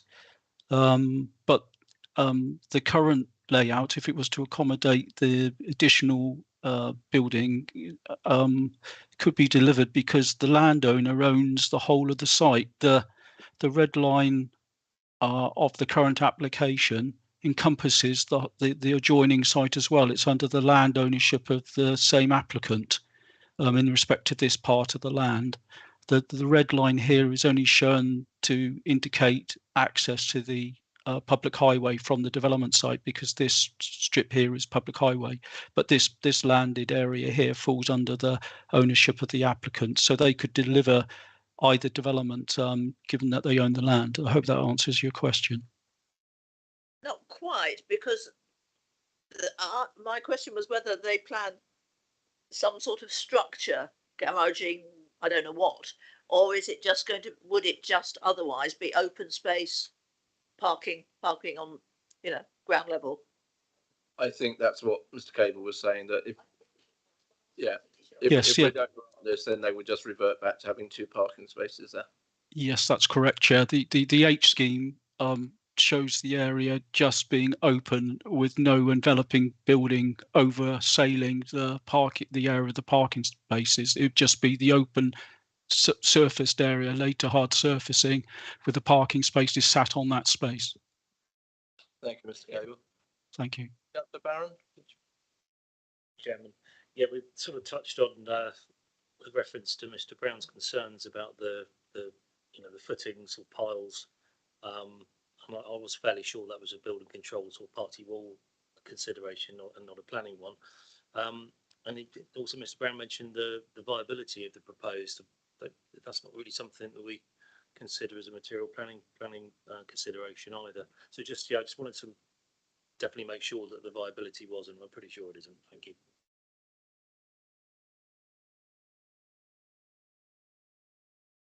Mr. Cable? Yes, I can confirm that the viability test doesn't apply in this case. In terms of affordable housing contribution, for example, that it doesn't kick in because the number of units falls below the affordable housing threshold. So viability isn't a consideration, a planning consideration under this application. Thank you, Mr. Cable. Councillor Johnson. Thank you. Thank you, Chair. First and foremost, I think, being brutally honest, I don't like it. I don't think I'd ever find myself wanting to live there. However, me not liking it and it not being contrary to any of the planning policies are 2 very, very different things. As far as I can see, that I cannot see a reason to refuse it at this point. It meets the space standards and light levels. No, it's not got much amenity space or a great view. But then there are plenty of places where that's the case, and we can't turn it down just because they're not going to have a lovely view of the seaside. In terms of mentioning green space, there's no green space on the site, and you could never realistically ask any applicant in this area to suddenly provide a garden in the middle of all of this. I don't see how it can particularly be described as out of character, given that there is an infill development about 6 feet to one side of it. So again, you're looking at if you're looking at out of character, I don't think it is, and I don't think it's overbearing or oppressive, because it will remain subservient given its alignment and lookout and everything like that. So I can't see how it can be described as overbearing or anything like that. And it has been designed cleverly to limit its impact on the neighbouring buildings. Yeah, it might not be particularly it might not be particularly attractive or design wise in keeping, but again, we've got to remember this is an infill development, a backland development, and you will only see it if you're walking down that alleyway. That's the only place you're going to see it. It's not going to be an eyesore to the entirety of Christchurch Road. It is hidden. It's a clever little development to make use of some space that otherwise would just be sitting there. That's not going to be used for anything more than parking, which is still being used for. So vehicular access has already been established by the building next door. Those two cars there, 2 spaces, will be being used regardless of this development. There will be cars going up and down there. Again, you have to think about the fact that there will be. You'd have to hope that any potential what's the word, resident of this application would have some common sense as to having a car. When you view it, there are 2 cars in there. You think, yes, no, I'm just going to park my car in there and block everybody off. You can't legislate for that in planning terms. So, frankly, whilst I don't particularly like the development, I cannot see a planning reason to refuse it. Thank you, Chair. Thank you, Councillor Johnson. Councillor Rice. Yeah, can I just get clarification about the parking then? So the parking has been granted for the other applications. So therefore, we're not discussing whether cars will be reversing and their visibility of this, because there's no parking being provided by this application. And with regards to the cycle provision, then it's not quite so clear whether the cycle provision is part of this application or not. Mr. Gable? Through you, Chair. Yes, I can confirm that the forces that you see running across the back of the site or in that general position are designed to serve the current development proposal. So just on that, so there's no cycle provision, or is there going to be any way of allocating that to just those houses, I suppose? Is there cycle provision for the other development for that? Yes. The 4 spaces are proposed for the adjoining scheme and this scheme. I beg your pardon. There's a condition provided under the recommendation to secure those spaces for the dual developments. Okay. Any further, Councillor O'Neill? Thank you, Chair. Yeah, I found it interesting that the Highways Office has not really raised any concerns, and I suspect that the pedestrians that use this passageway are very familiar with that as a place of use for access and egress. It might be not the correct use of the term, but it's very much strikes me as a sort of brownfield site with scope for development, and I think that's the fact that's been taken advantage of. I also note that the development is already going to be in an area of high density, and there's nothing that we can do about that. That density already exists. I do fully understand the emotional concerns and why people may raise certain objections, but in terms of harm, I can't identify any substantial planning reason as to why the development shouldn't be approved, and therefore I would move that motion.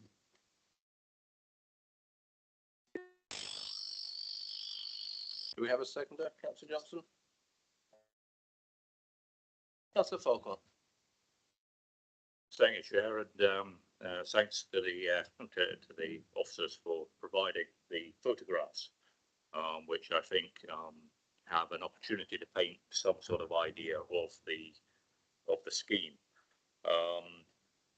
You made a comment earlier on, we don't rely on the echo for anything. However, one of the photos, the aerial photo, did feature in the Bournemouth Echo. And if we go back to that just now, and this is relevant because we talk about a history of parking, etc. The jumble that you see there is precisely that. That is reported in the Echo since 2018 as a fly tipping. I believe the headline, and I'll paraphrase a little, is so large that it can be seen from space. So I would question the historical use for vehicles to go up and down there legitimately, simply because I walk that area myself. I've used that cut through, and I think it's quite valuable to see the Holdenhurst Road and the temperance hall that is now the dance hall, the size and the scale and the age of that particular building, and along its left-hand edge there, which is the western edge, you'll see the shadow, which is actually the pedestrianised right away between those two locations. I very much challenge the presumption that the residents are familiar with vehiclised transport moving along that particular alleyway to where the development site is. But to my point is that we have here a proposal that, as my ward colleague describes it, as built on stilts to allow for a parking provision for an infill development which already had provision. And you can see some fly tipping in that photo as well, and you can see the lack of turning circle for vehicles to manoeuvre. My question is that, to my understanding, is that for new parking provision or for parking provision for a new development, it requires an electric charging point. And could I just get clarification of that if this falls within that requirement, that there should be an electric charging point provided for these parking bays, whether it's for this application or it's not relevant, Councillor Parker. We're not dealing with what is there already or what has been already granted. We're dealing with what's in front of us today. It's irrelevant as to what was granted on the previous application. Okay, well, I appreciate that for the amenity of the people that are already currently living there, is that it excludes the opportunity for a charging point for the other development. And it reinforces, again, myself agreeing with with my ward colleagues that this is overdevelopment. Essentially, I perceive this as an opportunity to put 2 one-bedroom flats on stilts over a parking space, which was formerly a fly tipping location. I'm also concerned by the fact that repeated members here have said we can find no planning reason, and also that the officer themselves says that party wall and foundations and the risk of damage to historical buildings, as the Temperance Hall is a civil matter. And I find myself in the regrettable position that even though I can find no planning reason to refuse this application, that I believe that this particular development that is proposed of a house on stilts, overflying a parking space which doesn't provision for future use environmentally, is not something I can support. But I cannot propose anything to actually make a proposal that we refuse it simply because it's not allowed for in planning law. I do foresee a lot of issues for the neighbours in this particular location if this is granted, simply because we can see the previous history of the use of this space. And also I'm very glad that Mr. Brown presented his own straw poll of the number of pedestrians that use that alleyway. And my concern here is that any vehicular access which comes about by the fact that this space would be developed with a house on stilts exasperates the risk to pedestrians, including those which use mobility scooters and children that use this alleyway between Haverland Road and Christchurch Road. So I will not be supporting a move to approve this development. Thank you. Thank you, Councillor Farquhar. Any further moves? Councillor Bull. Thank you, Chair. I just wonder if we can go back to the drawing that shows the parking spaces in the building. I'm concerned with the cycle provision sighting on there. The four, is it 4 cycle racks behind the cars there? I don't think that's a practical solution for getting the bikes out in a safe and manageable way. For one, that's one of my concerns. My other concern is the living space for future residents. The living conditions are not great. We hear they have balconies, but we also hear that the balconies will be close to the air conditioning units on the dance halls. So they're potentially unusable balconies, or certainly not for any amenity value. And also, to my mind, the area is overdeveloped. It's not just about the buildings. You put more people in what is already a very compact area. I don't think we're doing the residents any favours, to be honest. So I certainly wouldn't be in support of this application. Thank you. Thank you, Councillor Wood. Councillor Barrack. Thank you, Chairman. Just going on from what Councillor Farquhar has just mentioned, well, obviously fly tipping is absolutely disgusting. But I wouldn't be at all surprised if that happened at the car park at Southbourne. You know, we've just approved the new bistro on the beach. We didn't even consider the fact that, you know, someone's done something antisocial there before in that way. So I just don't see that's got any relevance to what we're looking at here. Thank you. Thank you. In that case, members, I will now move to the Councillor Rice. Sorry, I was just expecting clarification from Simon Bull's query about the access for the bicycles. Mr. Cable. Yes, happy to comment. Under the H scheme, of course, cycle provision was approved in and around that space with 2 car parking spaces in that general layout, although obviously it didn't incorporate the central stair access to the accommodation on the upper levels. If I can refer you to this notional bike feature, that won't exist. That just demonstrates that access can be provided from the front of the site between the adjoining building into the back of the site. The highways officers have looked at the layout and haven't objected to that layout arrangement.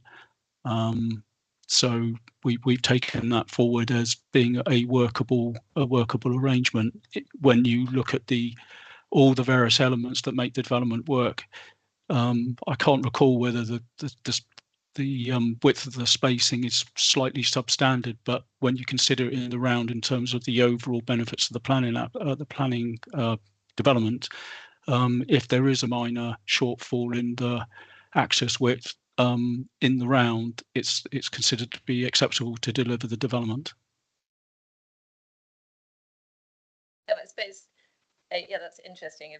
If it's compromised so much so that nobody can access a bicycle, then that's quite a significant aspect, isn't it? But also, I was wondering about the size of vehicles that are used on the planning. I don't know whether you will have the detail, but it's an important consideration because vehicles have increased in width 30 centimetres with large SUVs now. And that may mean the difference between having any access or no access, I suppose. But I don't know if you've got any information on that. Well, the parking space space dimensions shown on the drawings comply with our parking standards. The highways officers have looked at the layout proposed, also mindful of what was approved on the H scheme, and they haven't objected. So there's an assumption that the scheme is policy compliant in terms of our adopted parking standards in respect to parking layouts. Councillor O'Neill. Yeah, I understand the constraints, I understand the density issues, but I would say that I've actually got 2 or 3 accommodations on a particular road that I represent of similar design. And originally there were a number of concerns, but I must say from the residents' points of view, this sort of design at the affordability that it offers are quite practical and livable. So I really don't have an issue overall with the design. I understand the challenges of its location, but that's a reality, and it's a reality within an area that is already evidenced this type of development. Thank you. Thank you. And finally, Councillor Farquhar. Thank you, Chair. I really appreciate your indulgence. Just to come back on Councillor Rice's question to the officer. We heard earlier in the presentation that for the rear of the temperance hall that it'd be 0.5 meters, or 0.5 or a meter away, with its own particular wall, as opposed to the party wall of the temperance hall.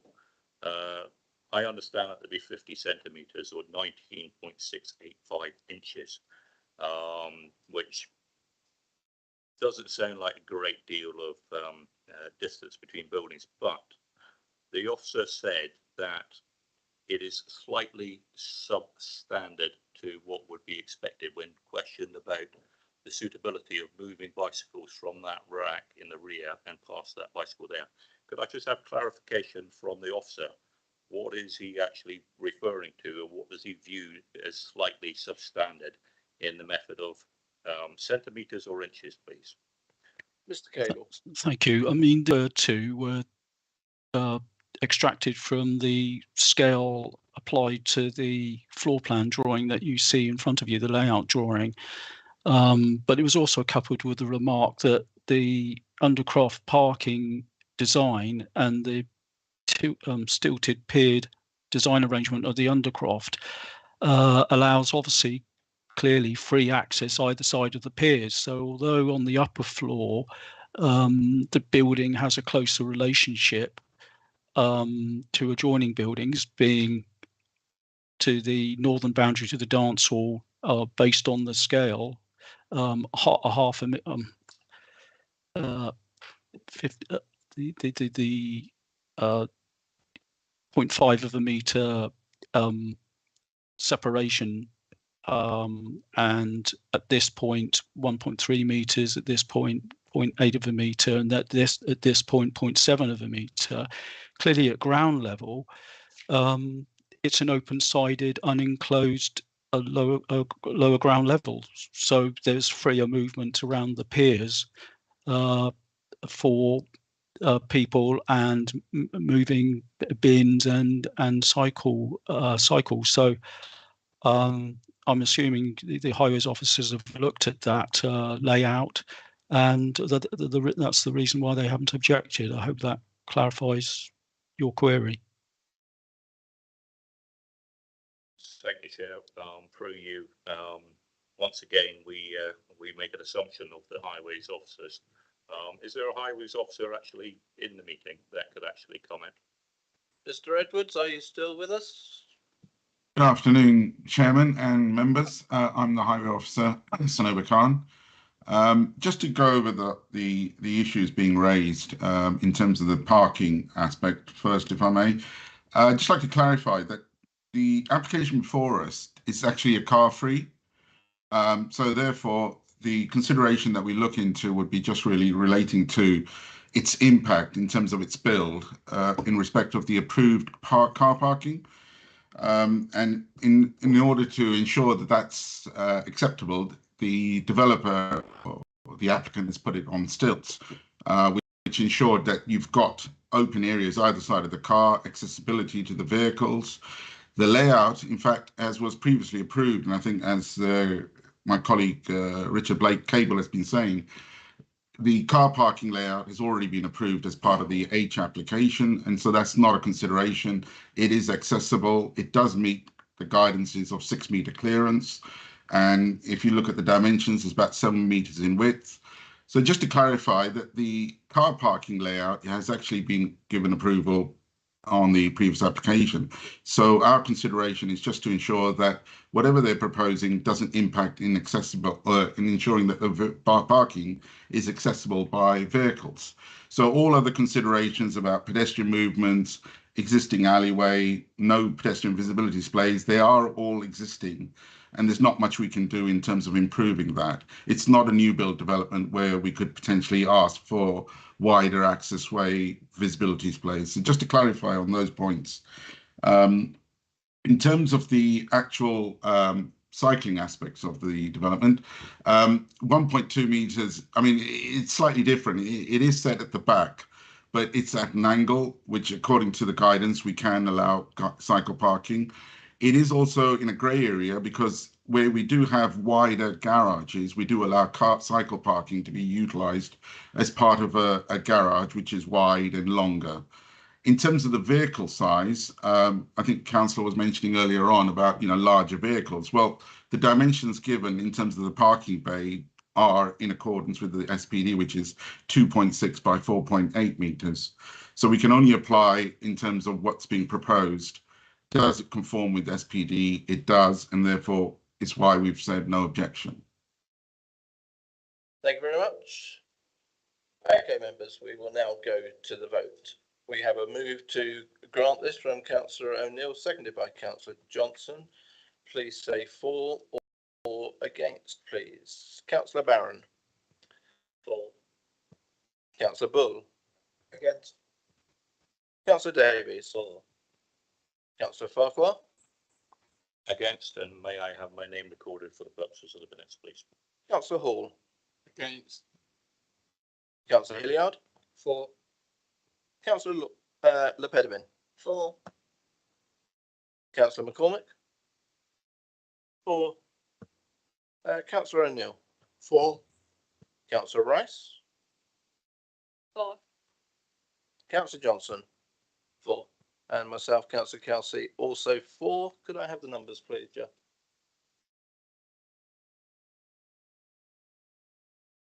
Thank you, Mr. Chairman. The total number of votes for was 9. The total number of votes against was 3, and there were no abstentions. Thank you. Thank you very much. That therefore is granted as per the officer's recommendations. So, moving on, members.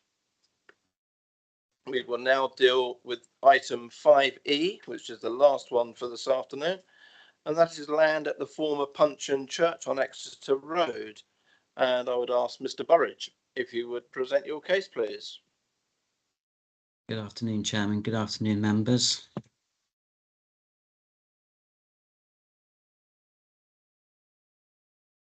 Just check that everyone can see that. We can, thank you, Mr. Burridge. Thank you. This application relates to the site of the former Puncheon Church on Exeter Road, Bournemouth. The application seeks a 2-year temporary permission for the continued use of the land as a car park. The application has been called to the Planning Committee by Councillor Hazel Allen, primarily due to the visual appearance of the site. Access to the car park is via Exeter Road. The exit from the car park is onto Exeter Road behind. The car park accommodates approximately 40 cars. The Grade 2 listed Royal Exeter Hotel is to the northwest of the site. The locally listed Park Central Hotel is to the southeast of the site, and the BIC is opposite. This provides an aerial view just to show the site as it is at present. You can clearly see the cars parked on the site. This is a reminder of the Puncheon Church, which stood on the site previously. That was demolished in 2015. Full planning permission has previously been granted for the redevelopment of the site, and that was for a 7-storey building, and planning permission was granted in 2020. That planning permission hasn't been implemented as yet, so the planning permission would lapse next year. The agent has confirmed that there are viability issues with the current scheme, and that's why it hasn't been implemented. This provides some aerial, some photos showing the site as it is at present.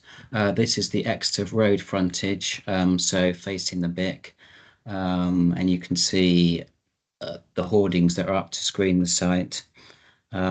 This is a view from inside of the site, so you can see towards the BIC. You will note that there is no formed surface, and that the car parking spaces are not marked. Now, this is a view towards the Royal Exeter Hotel, the Grade 2 listed building. This is an internal view towards the Park Central Hotel, so looking towards the sea in a southerly direction. An internal view just to give you an idea as to what the car park currently comprises and what it looks like. and the exit from the car park out onto Exeter Park Road. The application is recommended for approval, but on a temporary basis, ending before the full planning permission for the site lapses. A maintenance condition has been suggested to help address concerns about the visual appearance of the site. On this issue, the applicant has recently undertaken a litter pick, has repaired hoardings, and has provided 2 waste bins on site. It is understood it's their intention to paint the hoardings in August. In coming to this recommendation, the planning merits in providing town centre car parking and preventing the site falling into disuse are afforded weight.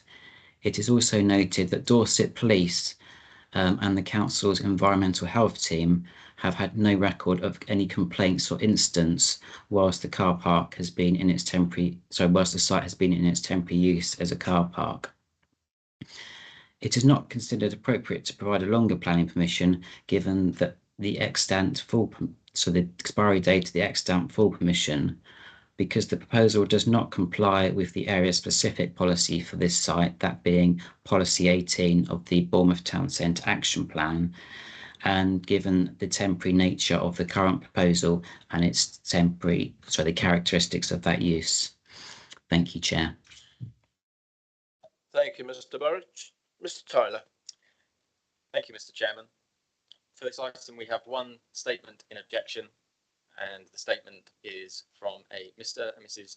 Poonit and Priya Shah. They are the landlords of the property adjacent to the car park. Their statement is as follows. We would be grateful, this car park is very poor in safety and design and creates a lot of mess in the area. Firstly, it is unsurfaced without parking bays marked, and the sand, shingle, stones are forever flying everywhere, creating dust as cars drive, and people unwantedly carry the sand and gravel beyond the car park. This must be addressed, as this car park seems not just present for the short term. Secondly, and more crucially, we are constantly disturbed by the fact that there is no formal provision of waste bins either in the car park or in the surrounding streets. The car park is heavily used, and people arriving back from the beach and town area often litter and dump their waste on our private property adjacent to the car park and also in the area surrounding the car park, which is detrimental to the quality and upkeep of the area. We strongly feel that these issues need to be urgently addressed if the car park is granted permission once again to remain at this site. That's the end of this statement in objection. We have 2 statements in support, starting with a statement from Ken Park of Ken Park Planning, representing the applicant. The statement is as follows. The application simply seeks to extend the period of the temporary car park which currently occupies the site. Planning permission was previously granted on appeal for the use of the land as a temporary car park. The inspector concluded that there was no conflict with the town centre planning policy and parking strategy, and that indeed the offer of a car park for a temporary period would be of benefit to the town centre and the tourism economy. The inspector also concluded that there was no highway safety issues and no impact on neighbouring properties. Concerns have been raised over the appearance of the site. It is a normal scenario for vacant sites to be hoarded and or used as temporary car parks whilst they are waiting development. Elements of the Winter Gardens have had buildings demolished and surrounded by hoarding. The Winter Gardens itself has been demolished, and that site is being used as a temporary car park until such times as the site is developed. The large former hotel site on Bath Hill is also vacant and surrounded by hoarding. The applicants have in place a regular maintenance programme for the site and will repaint the hoarding. Again, as noted above, there are many other vacant sites within the immediate area which are hoarded as a consequence of a period in between stages of the development process, with sites awaiting development. If this site was not used as a car park, it would simply be vacant but still surrounded by hoarding. It is acknowledged that this site will be developed at some point. In the interim, however, there is no planning or indeed any other reason for this site not to be put to beneficial use. There is no reason why it cannot be used as a temporary car park. Members will be aware that there has been high levels of parking demand within the town centre and coastal area, and the site will help meet that demand. Members are asked to therefore support the application. The application was submitted requesting a 2-year temporary period. The planning officer has, however, suggested that permission be granted to provide temporary use only up to the 20th of July 2023, which is less than a period of a year. The applicants question the need for such a restriction. Permission is sought for a 2-year period. If the site is to be developed prior to that 2-year period expiring, the landowners can serve notice on the car park operators to vacate. That's the end of Mr. Ken Park's statement. And finally, Mr. Chairman, we have received a statement in support from a local resident, a Ms. Karen Reeves, and the statement is as follows. I'm a resident of Exeter Park Road, which is on the exit route from the car park. I appreciate that the owners of the site need to generate income while awaiting development. However, as this site is probably several years into the future, judging by other town centre developments, the car park is likely to be in use on a long-term basis. With this in mind, I support the granting of the temporary planning permission, but on the condition that the site appearance is vastly improved. At the moment, it is left in the same state as it was when the church was demolished, with gravel and unlandscaped surfaces, with dust in summer, mud in winter, and dangerous potholes. The fencing along Exeter Road is very shoddy and gives a very poor impression to everyone leaving the BIC or driving along from the town centre or pier. This is a key town centre site which does deserve better. That's the end of the statement, and yes, there are no more statements on this. Thank you, Chairman. Thank you very much, Mr. Tyler. Members, Councillor McCoy. Thank you, Chair. I actually have no issue with this site being used as a temporary car park, but the current condition of it is that it's an absolute dump. There is lumps of concrete, potholes, dust. But it is a bit of wasteland with some paying parking machines on it. And if we are to grant today, I don't think that the conditions proposed here are tough enough to implement up to the standard to what we would expect in a town centre car park, or a car park anywhere for that matter. I mean, the absolute minimum should be that all the rubble is taken off, the potholes are filled, hard standing, all the weeds and shrubbery are removed, even to the point that perhaps up to the satisfaction of the head of planning in cooperation with the chairman of the planning committee. Up to that satisfaction, can't do that, no. Thank you, so, something to that effect, because the point I'm trying to make is, as far as the temporary, it's an absolute dump. It is a dump. It needs tidying up before we grant any permission for this. Thank you, Councillor Pedro. Thank you. I've got a lot of sympathy with what the last speaker said. It needs to be in a decent condition. Decent enough condition, not pristine perfect, but decent enough. My concern is if we did refuse the extension, the site would deteriorate even more, the hoardings would deteriorate even more. It would probably not be adequately fenced off, and there would be incursions, and it would probably still get used for free parking. So I think, you know, the lesser of two evils is to grant it. And if we are making demands of improved condition, which I think is perfectly justified, we should grant the 2-year temporary, not cut it off shorter, to make it worth their while to undertake some work. Then I'd like to propose that this item is deferred to the next planning committee meeting in order to give the applicant time to tidy up the site up to a reasonable standard before we make a decision on this.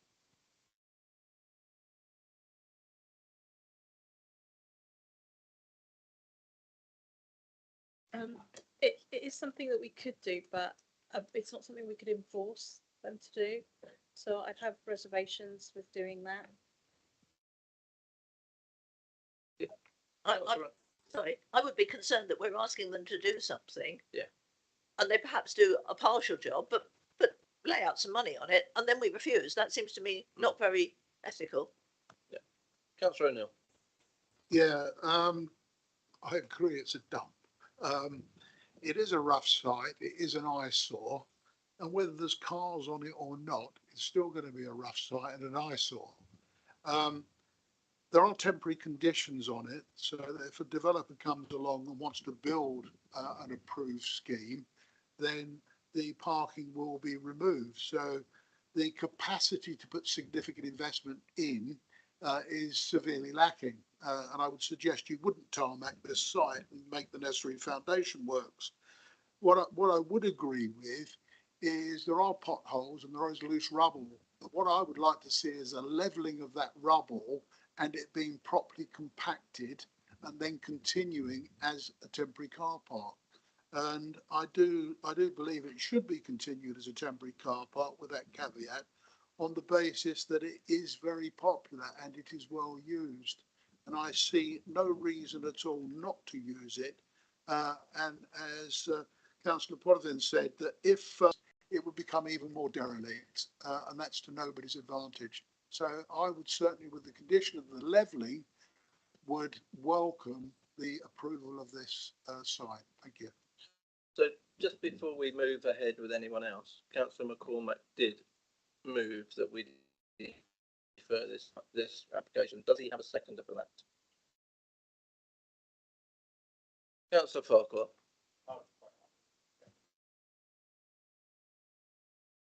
Go ahead. I would second that motion, which Simon might have moved. So Councillor McCormack is given. Do you wish to speak to that? After others have had an opportunity. Anyone else want to speak on the move to defer? Councillor Johnson. Thank you, Chair. I think it is unnecessary because asking them to do something that we would condition anyway before we actually condition it would be entirely improper in my mind, because Councillor Pedevin is right. We could all come in here in a month's time or whatever and then refuse it. Speaking to the wider issues of I think on this one, it's already been said that to leave it would be by far the worst thing to do. But also it would be unfair to ask the applicants to undertake a large scale engineering operation to improve it to the level that we want to see in a permanent car park, when I would suggest we'd only be giving the planning permission for less than a year. I can understand the argument for doing it for the full 2 years, but in my mind that gives them too much of an easy out from implementing the planning permission that they have at the time, which would be a massive improvement on what's there and would clear up the site. And I wouldn't want to give them permission for more than the time that they already have to build what they've got permission for. It gives them an incentive to get a move on and get on with it, quite frankly. So I'm certainly not in favour of the deferral, because I think it's a bit putting the cart before the horse. Thank you, Chairman. Thank you. Anyone else wishing to speak? Councillor McCormack. With what Councillor Johnson was just saying, they clearly had a car park maintenance plan last time, which they clearly didn't follow, hence why the site is in the state that it is now. The other point I'd like to make is most sites of this site are not used as temporary car parks and are usually just boarded off anyway. So by granting them the permission, we're actually doing them a big favour in terms of them being able to generate an income on an empty site. And that's primarily my view on the deferral. I think they have to show some commitment on their side to clean up this site before we grant them permission to use it as a temporary car park. In terms of cleaning it up, and you said a large, did you say a large scheme to clean up the car park? It wouldn't be a large. I'm asking for them to work on it just for a few days to remove some rubble and fill some potholes and pull some weeds. It's 2 or 3 days work. I'm surprised they don't do it already. The fact that they don't do it already shows that they're clearly not that bothered about the site and how it looks and how it's operated at the moment. And that's why I'm asking the deferral, for them to give them some time to show some commitment to the town centre and clean up the car park a little bit. Any further comments? Councillor Farquhar. Thank you, Chair. It's an interesting subject matter because there seems to be some degree of mistrust about this particular applicant who's using this bit of space. May I ask some clarifying questions? Is the owner of the land the same individual or the same as those which have actually put forward the application which has been approved for the building of, I believe it was 85 particular units on that location? Mr. Barrack. Thank you, Chair. No, it's not. No, it's different. The applicant is a car parking provider. And just to clarify on another point, if I may, that there wasn't a maintenance condition attached to the previous planning permission that was granted.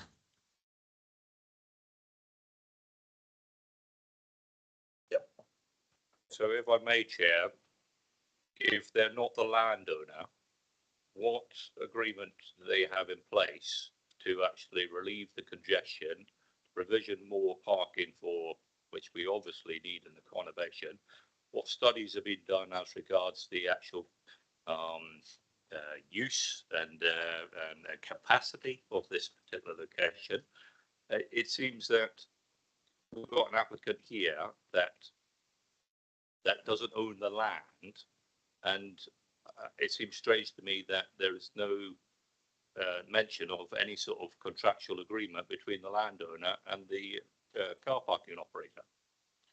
I actually think that's irrelevant, to be quite honest with you. This was granted on appeal where we had refused it and the appeal inspector granted it. And the fact that the owner of the site is not necessarily the person running the car park is not a concern for us in planning. I appreciate that.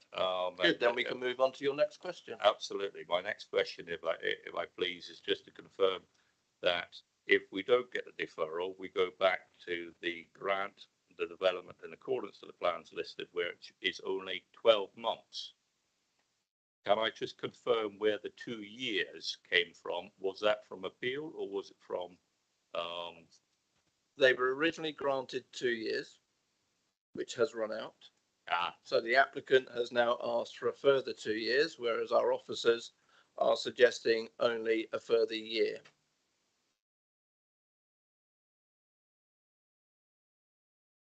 That clarifies it for me. Thank you very much, Chair. Thank you. Councillor O'Neill. Yeah, no, I did pick that up earlier, the constraint of 1 year, which I think is actually a smart move, because if the operator of the car park were wishing to extend beyond that 1 year, then they need to get this year right. Otherwise, it will come back and it will be refused.